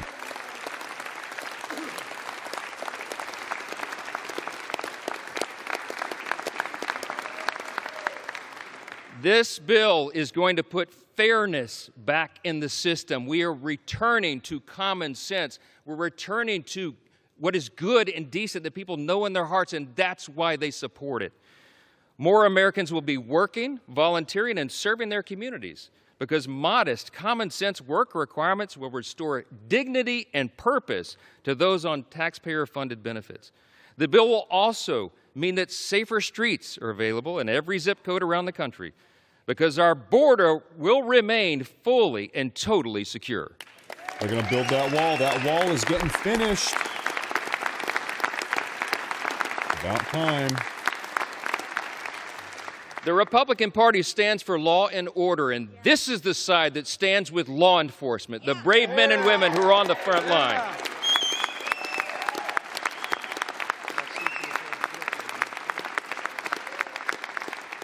The idea that those who put their own lives on the line to protect us would be assaulted for doing their jobs is unconscionable.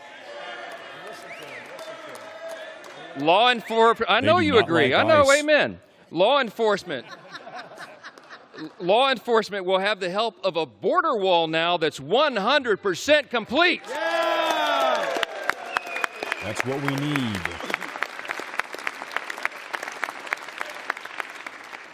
Our immigration enforcement officers will get a boost from more manpower and resources and detention space so that detained illegal aliens are not released back into the streets like they were for the last 4 years.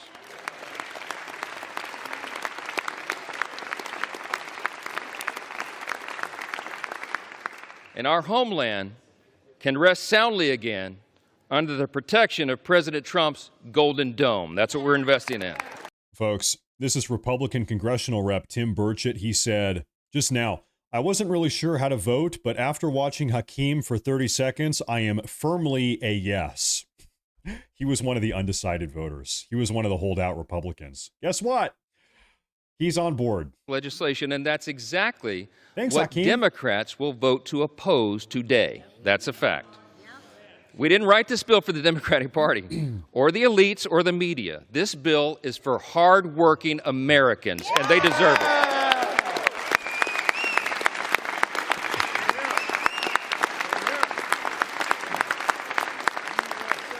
I'm gonna just say this as plainly as I can. This is a simple truth. If you're for a secure border, safer communities, and a strong military, this bill is for you. If you're for common sense fiscal responsibility and reducing the deficit, this bill is for you.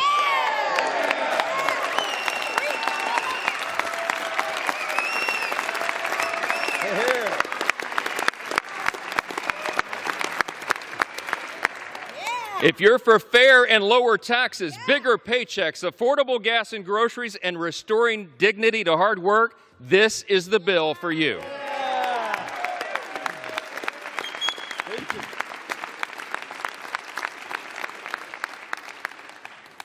It makes no difference whether our colleagues on the, across the chamber speak for 25 minutes or 25 hours.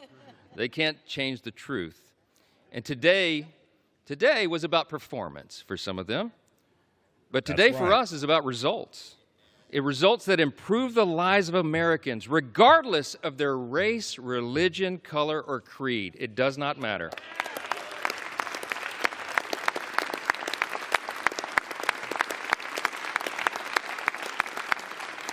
I tell you what, Ronald Reagan used to remind us you can always trust the American people, and we do trust the American people, and they can discern the difference. What they saw on display here today is that Democrats deliver performances and Republicans deliver results.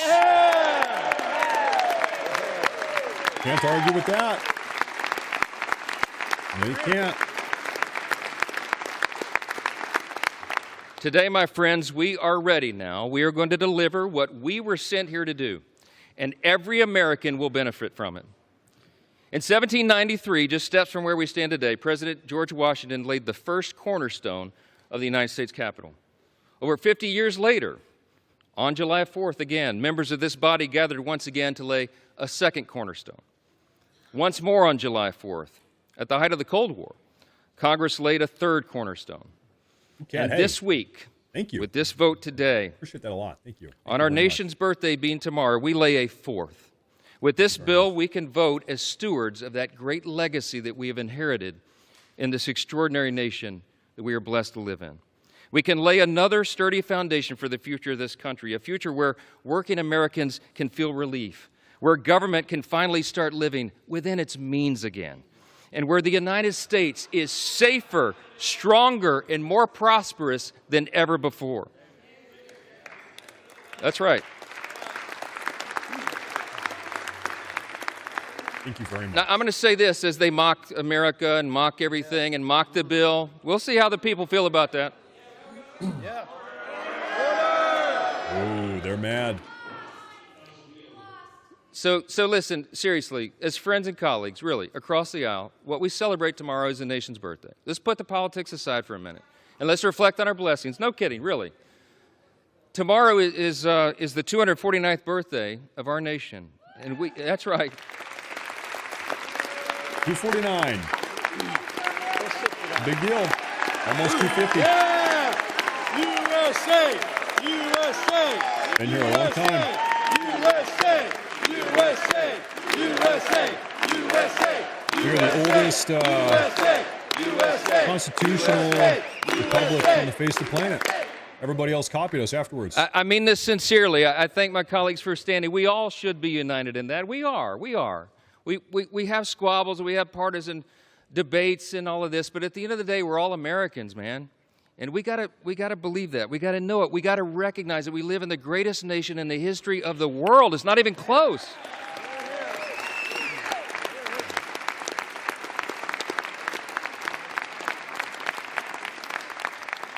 My friends and colleagues, we are so blessed. We should not take it for granted. We live in the the most free, the most successful, the most powerful, the most benevolent nation that has ever been on the face of the earth. And there's a reason for that. The reason that we are the greatest nation is because we were built on the ultimate foundation. And the bold declaration that my friend Hakeem Jeffries articulated earlier is true. We unite under that. The bold declaration that we do hold these truths to be self-evident. What is a self-evident truth? It's something that's obvious. We hold these truths to be self-evident that all men are created equal. It does not say born equal. It says created equal. And that it is our Creator, yes. It is our Creator that gives us our rights. See, the powerful thing about that is we're the first nation in the history of the world that acknowledged that our rights do not derive from government. They come from God Himself. Big deal. Big deal. We should vote on the bill, though. Let's vote already. You see those words up there, that motto? It says, "In God we trust," right above the Speaker's rostrum. You know, a previous Congress put that there in the early 60s in the height of the Cold War. There's a little visitor's guide that people get when you do tours late at night. You've probably seen your constituents and visitors and friends get the guide. If you turn, I think it's about to page 21.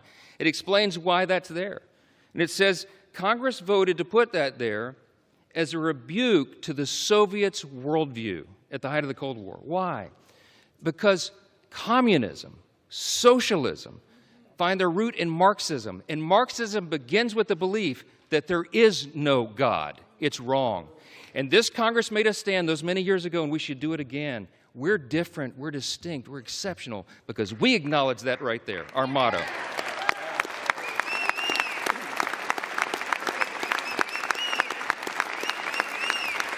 Let's do the vote. Let's vote on this, though. Let's go.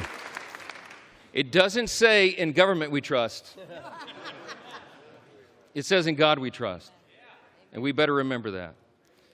He has blessed us with His grand experiment in self-governance now for almost 2.5 centuries. And by God's grace, we are working hard and we are delivering on our promise to make America great again. All right, let's vote on this bill.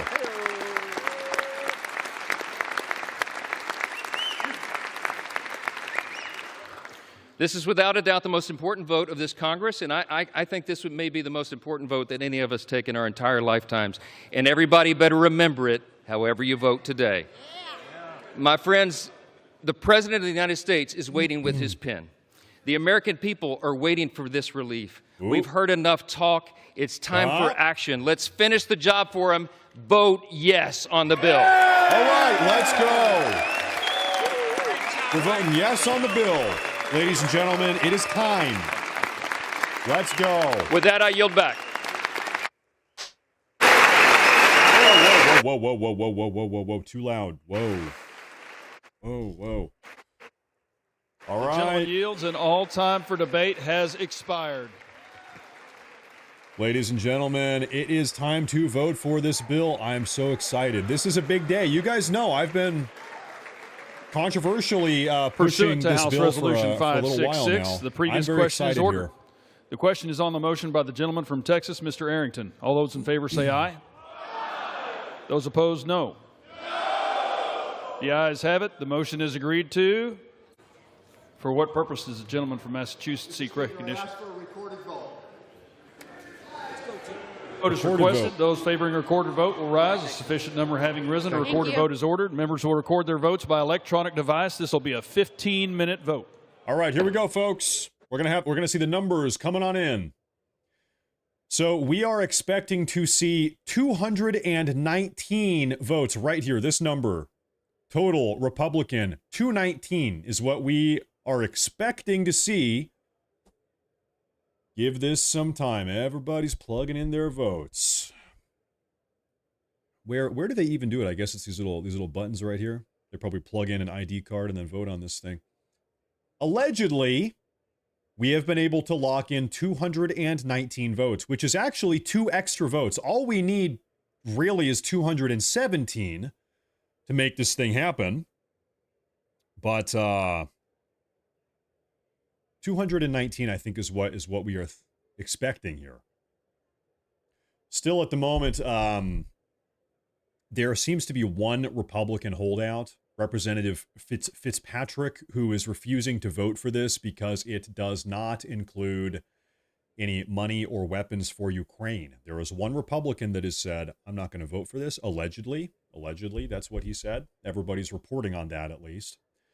That he is holding out his vote because this bill does not do enough to support Ukraine.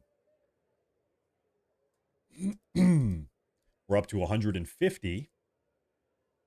Over here, these numbers here, these are the people that have not voted yet. So these numbers are going to slowly tick down. Republican non-votes, 57 non-votes. Slowly, people are coming in. They're going to keep on voting. We're going to see here. Slowly, these guys are voting here. It's had 15 minutes to vote here. Republicans are up to 157. We're going to see this get up to 219. That's what I expect. Now, folks, let's talk doomsday worst case scenario situation here. Is it possible that over the last 9 hours, because keep in mind, Hakeem Jeffries has been up here talking for about 9 hours. Is it possible that in the last 9 hours, a Republican here has flipped and is going to be voting against this bill? Entirely possible. Right now, we have one Republican nay. Who is this one Republican nay? Well, this is probably the guy I'm talking about, Representative Brian Fitzpatrick, who said, I'm not voting for it because there's not enough money for Ukraine. Okay. I believe the math checks out. We can only have one Republican nay, I think.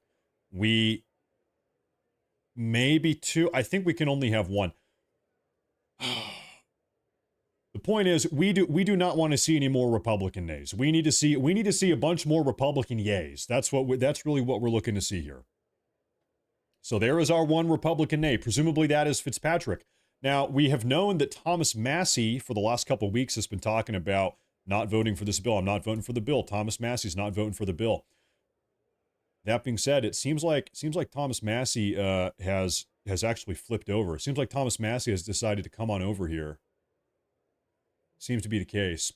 3 max. Yeah, 3 max. It also, the number of votes you need, it depends on how many people show up. Like, let's say you have a couple Senate or congressional reps that don't show up. They're out sick, they're out of town, they refuse to show up, or they don't vote.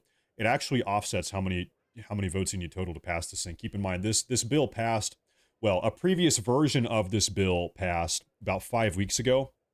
The Republicans barely passed it with a 215-point total. They had 215 votes in favor, and the Democrats, or the nays, most of whom are Democrats, had 214 votes against it. So, you know, it's not the number kind of floats around depending on how many people are showing up here. Anyway, we have one nay. We need these other. It's like, hey, 39 Republicans right now. Why have you not voted yet? Are you guys celebrating already? Let's go. Put these votes in. The Democrats have already, they've got a better turnout right now, at least at this point. Massie is the no vote. I don't think so. Listen, from what I've heard is that Massie actually, they worked out a deal with Massie, is that Massie is voting yes for this bill. That is what I have read. Could be wrong. And then, like I've said a couple times now, what I've also read is that Representative Brian Fitzpatrick is a no on this. He is a firm no. Now, I guess we got to wait and see what happens here because, you know, this is kind of that doomsday scenario I was talking about. Just because they locked in votes 9 hours ago, or people said they're going to vote some way, a certain way 9 hours ago, they could have changed their mind. In the last 9 hours, you could have some Republican flip-floppers here. You know, 9 hours ago, they said, yeah, they're going to vote for it, but maybe they changed their mind. So this is an important moment. This is not a sure thing. It's not a guarantee. We are on the edge of our seat right now. We really are. Anything could happen here. We got to wait and see. You cannot take this to the bank yet. You can't cash this check yet. 35 Republicans have yet to vote. We're waiting for more Republicans here. Wake up, get off your butt. Turn in these votes. Let's go.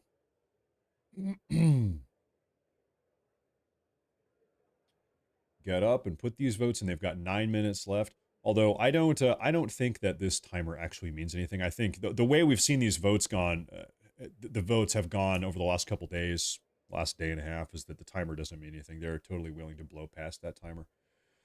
Fetterman was going to vote yes. Well, Fetterman is in the Senate. This is the House. So the Senate voted on this bill 2 days ago. It was a 50-50 vote, and then J.D. Vance came in and acted as the tiebreaker. So this bill, this version of the bill got barely pushed through the Senate. They did it. They passed it off to the House, and now that's where we are now. But the Senate thing was a couple days ago. Last minute blackmailing. Well, okay. Last night, at the time I ended my broadcast, this was probably midnight. Midnight on the East Coast, there were 5 Republicans that were saying, not going to vote for the bill. Not going to do it. 5 of them. Well, we got breaking news at 2 or 3 or 4 in the morning. All throughout the night, President Trump was up late. The Trump admin was up late. House Speaker Mike Johnson was up late. They were making deals. They were figuring something out. And so allegedly, the reason why we are here now is because they have allegedly been able to get 4 of those 5 guys. They got 4 of them to come over and agree to vote for the bill. One of them still, rumor has it, it's Representative Fitzpatrick, who I keep bringing up here. He is the one no, allegedly. But as far as I understand it, overnight, 2, 3, 4 in the morning, they were having meetings all night, making deals, doing whatever it takes to get these people to come on board and vote for this bill. So they got 4 of the 5 to come over and agree to do this.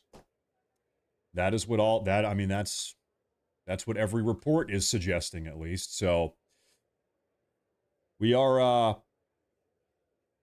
just watching as these votes come in. We're waiting to see. We've got still 27 Republican House reps that have yet to vote. Let's go. Wake up. Put that vote in. I mean, you got to give it to President Trump, though. Last night, guys, I went to bed last night. I mean, who was here last night at the end of the broadcast? We were sitting here watching this unfold for 11 hours yesterday live together as a community. And by the end of the show, we had been stuck on 5 no's for hours. It seemed like this thing was dead, and it was not looking good, frankly. Everybody was saying, yeah, it's pretty much looks like it's not going to happen. Well, President Trump got to work. President Trump showed up at 2 in the morning, 3 in the morning, various other members of the Trump admin, and they really made some deals. I don't know what they said. I don't know what type of deals they made. I don't know what conversations were had. I don't know what threats may have been made. You know, you can totally imagine President Trump walking in the building saying, hey, listen, if you don't vote for the bill, I am personally going to invest $50, $100 million to primary your ass out of Congress 18 months from now. Next time you're up for re-election, you are gone, right? I'm sure some of those conversations were had. I'm sure some of those discussions were had. It's not just, please vote for the bill. Can you please vote for the bill? It's, listen, you better vote for this bill. Hey, it's going to be bad if you don't vote for the bill. I'm sure those type of conversations were taking place also. Right now, guys, we are up to 200 votes. We've got 19 outstanding. Come on, bring them home. The microphone is muted here, so we can't hear anything that they are saying on the floor there, so we're going to give this a minute. All right, we're up to 201. We have 18 to go. 18 to go. We still have 6 Democrats that have not voted. They are most certainly, you know what would be an upset, though? What would be the biggest upset of the day is if a Democrat flips and votes for this bill. Is that going to happen? No shot. There's no way in hell. There's no way. But that would be pretty crazy if it did. Anyway, 17 votes left on the Republican side. Right now, we only have 1 nay. I'll tell you, man, it's not a good look to be the one guy here, don't you think? If you are the one guy, the one Republican here that votes against this bill, every single other person, President Trump wants it, the Trump admin wants it, House Speaker Mike Johnson wants it, every single other Republican signs off and votes for this bill, and you are the one guy that doesn't vote for it. The entire country's asking, who's that guy? Why did he not vote for it? What's up with that guy? What happened here? Is he getting primaried? Honestly, probably, yeah. Probably President Trump does try to primary this guy. Whoever it is. It's probably Fitzpatrick. But I wouldn't, don't want to be that guy. This is the final vote. This is the final vote. Ladies and gentlemen, this is the final vote. This is it. This is the final vote for the big, beautiful bill. You are tuning in live. It is happening right now. American history might be made right now. If they pass this bill, President Trump will be able to complete, finally, after 10 years of talking about it, President Trump will be able to complete the construction of the southern border wall. He has never had the budget to do it. He will finally have the budget to do it. If this bill passes, we have 11 outstanding votes. Also, he will be able to hire 10,000 more ICE agents. Right now, we have less than 5,000 ICE agents operating across the entire country. Less than 5,000. This bill allows him to hire 10,000 more. It over triples the number of ICE agents we have carrying out mass deportations. We're going to have a wall. We're going to have 15,000 ICE agents in total. And that's on top of all the other economic stuff, whatever, okay? This is a big deal. This will, for the first time ever in 10 years, President Trump will have the budget he needs to actually carry out the mandate that we have given him. In a lot of ways, this is how I kind of look at it. 6 months ago, when President Trump stepped in the White House, it's like you hire a chef to start cooking food in your kitchen. You own a restaurant. All right, hey chef, we hired you. Get to work. But you also have a rule. Hey chef, we want you to start cooking in the kitchen, but you're not allowed to open up the refrigerator. You're not allowed to use any knives or any cooking utensils, and you're not allowed to turn on the stove or the oven. You're not allowed to use anything in the kitchen. That has pretty much been President Trump's problem. Yeah, he's been in the White House, but he hasn't had the tools he's needed to do anything. He hasn't had a budget. He hasn't had a whole lot to work with. If President Trump gets this budget in the bill here, he will be able to cook. He will be able to open up the fridge and cook a meal, so to speak, and start using the utensils and turn on the stovin. We'll turn on the stovin. We have 10 outstanding votes. 9 outstanding votes here.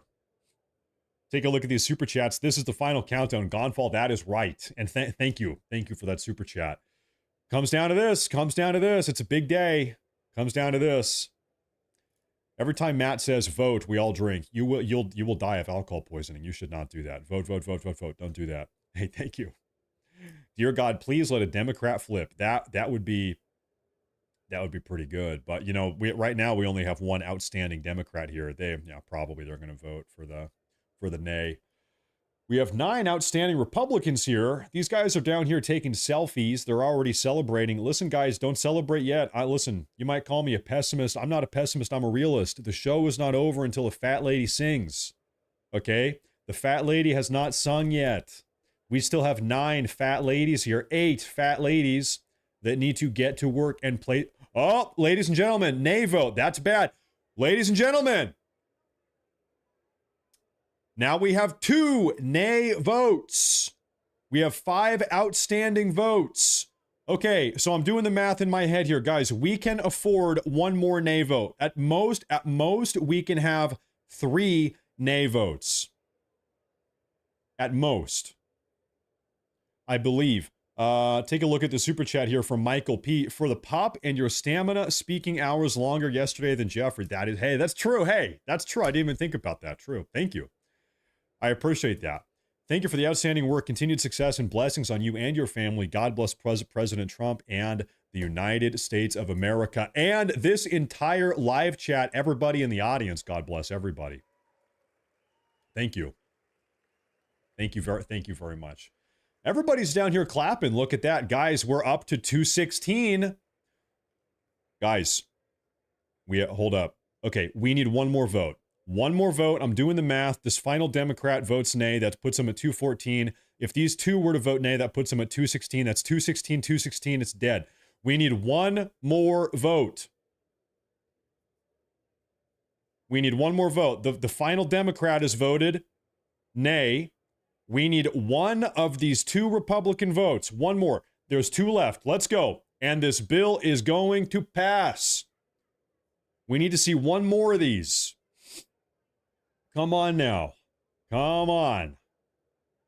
Guys, we are on the 1 yard line. We are in overtime. We are in overtime. Good God knows that we are. We are in overtime here.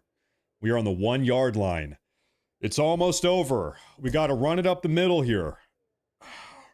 Come on. One more to go. And then it's over. One more, and we have the big, beautiful bill.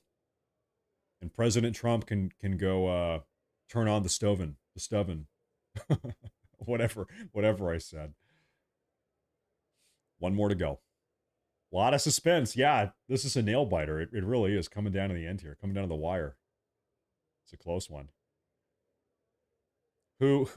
It's like, and now I'm sitting here wondering, who are these two? Who are the two? Come on, everybody is sitting here waiting. Come on. The entire nation, literally the entire nation is sitting here waiting. For those of you that are talking about the time remaining, they never. The time remaining doesn't matter, really. Frankly, it doesn't matter. So don't worry about that. The fact that they are out of time actually does not mean anything. They always go over time, and it never seems to really matter. So do not worry about that. What I am worried about, who are the two non-votes? Why have they not voted? Let's go vote. Put the vote in. The entire nation is sitting on the edge of their seat waiting for this thing to come on through. You know, while we are waiting here, suspense is very high. I will say, if you guys could do me a favor and make sure to subscribe to the channel, that would be massive. If you're a new viewer, if you're new to the community, we're doing daily live streams, going over all the news, daily video uploads, breaking everything down. We have a good community here. Make sure to subscribe to the channel. Also, while you're here, if you could like today's broadcast, hit the like button. That really does help a lot with the whole YouTube algorithm. And one more thing while we wait. While we are waiting for these guys to vote, make sure to follow on Twitter. Twitter is also a good place to be. That's the best way to keep up to speed with everything that's going on around here. So we have two more outstanding votes, folks. This is the final vote. This is the vote. The big, beautiful bill is on the floor right now. This is the vote, the make or break. It all comes down to this. Months of negotiations come down to this. These guys are down here clapping. It seems like they're already celebrating. Listen, the fat lady has not sung yet. We need to see at least one more fat lady sing here. We need one more vote, and this thing is done. One more. Now, I'm looking around. Do I see anybody from the Trump administration here on the floor? These are all a bunch of congressional reps. Yeah, sure. But do we see anybody from the Trump admin? This guy's holding up his thumb. We got it. Ladies and gentlemen, we got it. Ladies and gentlemen, let the history books show it is Thursday, the 3rd of July, 2025, and the big, beautiful bill has officially passed. 2 days ago, it passed through the Senate in a 50-50 dead tie split vote. J.D. Vance came in and broke the tie. They passed it back to the House. The House, after 36 hours of sitting on the floor, vote after vote after vote after debate after vote after debate after Hakeem Jeffries rambling for 9 hours, the big, beautiful bill has passed through the House. It will. The final vote here doesn't even matter. This guy could vote against it or for it. Who cares? It is locked in. We have the 270 votes we need. It is guaranteed. This bill is getting pushed through. 100%. 100%. It is passed. It is passed. We are back. 218. You don't need 218. You don't. In the House to pass a bill, this type of bill, you need a simple majority. A simple majority, which is 50% plus one. We have 50% plus one. Even if this non-vote votes against it, it's going to be 217 to 215. We win. We got the bill. We did it. Look at them. They're putting their thumbs up. It's over. Look at them. They're celebrating. Look at them there. They're all saying thumbs up. Look at the camera. They just made history. They all made history here today. We all made history here today, folks. Good job. This is why we voted for Trump. We voted for Trump to save the country and build this border wall and deport every single illegal alien in the country. We did it. And now he's going to have the budget to do it. Now, I want to take a look. Truth Social. Trump has not posted anything about this yet. Trump has not posted anything about this. Hey, Don Smith, thank you. Thank you. Well, you know, in a way we did. That's how it works. Thank you very much.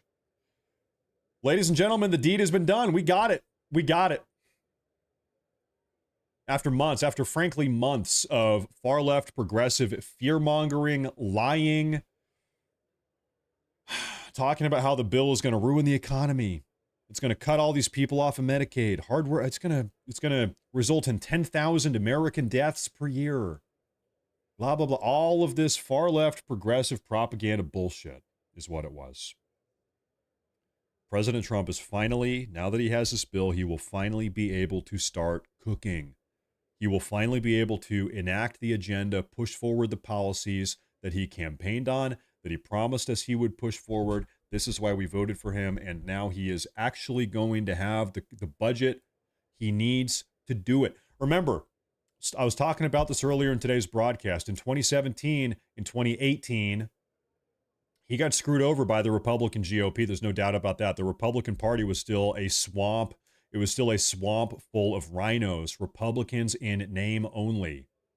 What they told him was, hey, President Trump, yeah, we understand this is like Speaker of the House Paul Ryan, if you remember him back in 2017, 2018. A bunch of rhinos were running the party back then.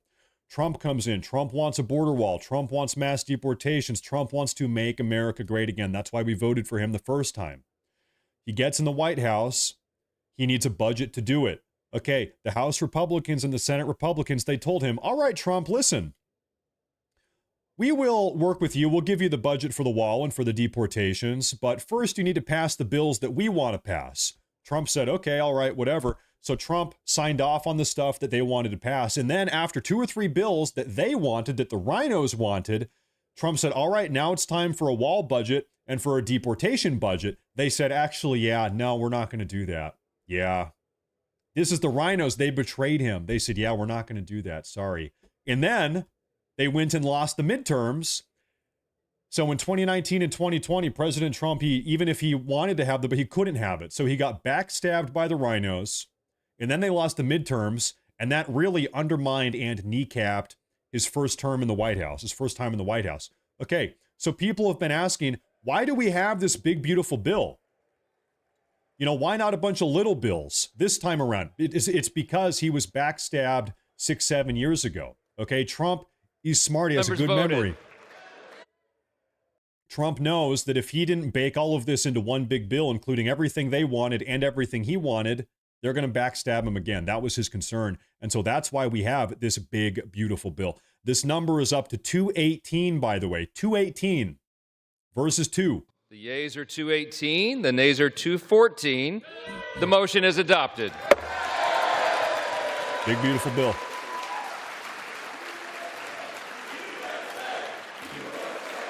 There it is. That's right. Without objection, the motion to reconsider is laid on the table.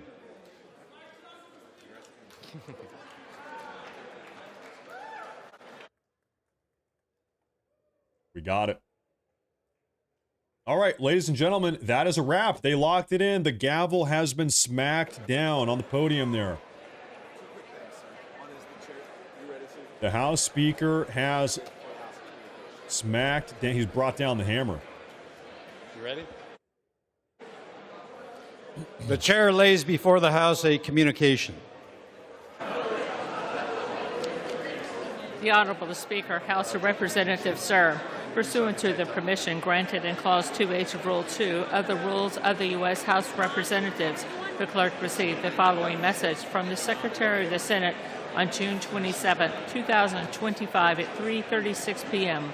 that the Senate passed Senate 98, Senate 257, that the Senate agreed to relative to the death of Frederick W. Smith, Senate Resolution 308, Appointments, Board of Visitors of the U.S. Military Academy. Signed sincerely, Kevin F. McCumber, Clerk. We're locked in. To Clause 13 of Rule 1, the House stands adjourned until 10 a.m. on Monday, July 7, 2025. That's a wrap, folks. Adjourned. Everybody's going home. Have a good 4th of July weekend. They're coming back in on Monday. Ladies and gentlemen, mission accomplished. We got it. President Trump, if you want mass deportations, inbound. If you want the wall, the border wall to be completed that we have been talking about since 2015, we've been talking for 10 years about this wall. We've been roadblocked every single step of the way. Guess what? Border wall, inbound. Mass deportations, inbound. America first, inbound. Make America great again, inbound. For the first time in 10 years, President Trump has a budget to work with. He's never had this before. For the first time, Trump can really go to work. He can really cook this nation up and make it great again. We are back.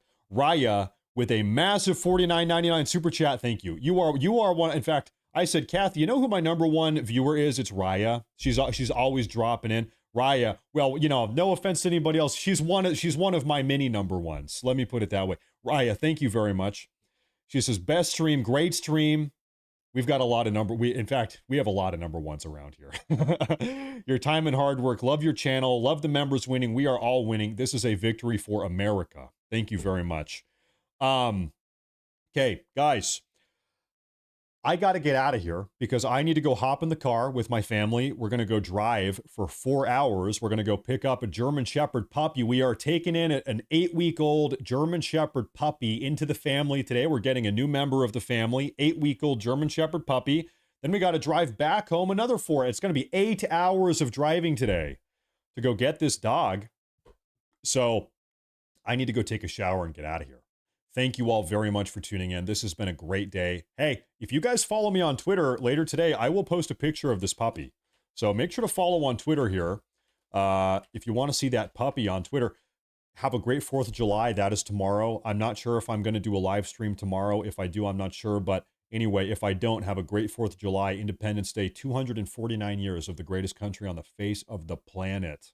Thank you all very much. And why? It's because of people like you. It's because of American patriots. That is why it is the greatest country on the face of the planet.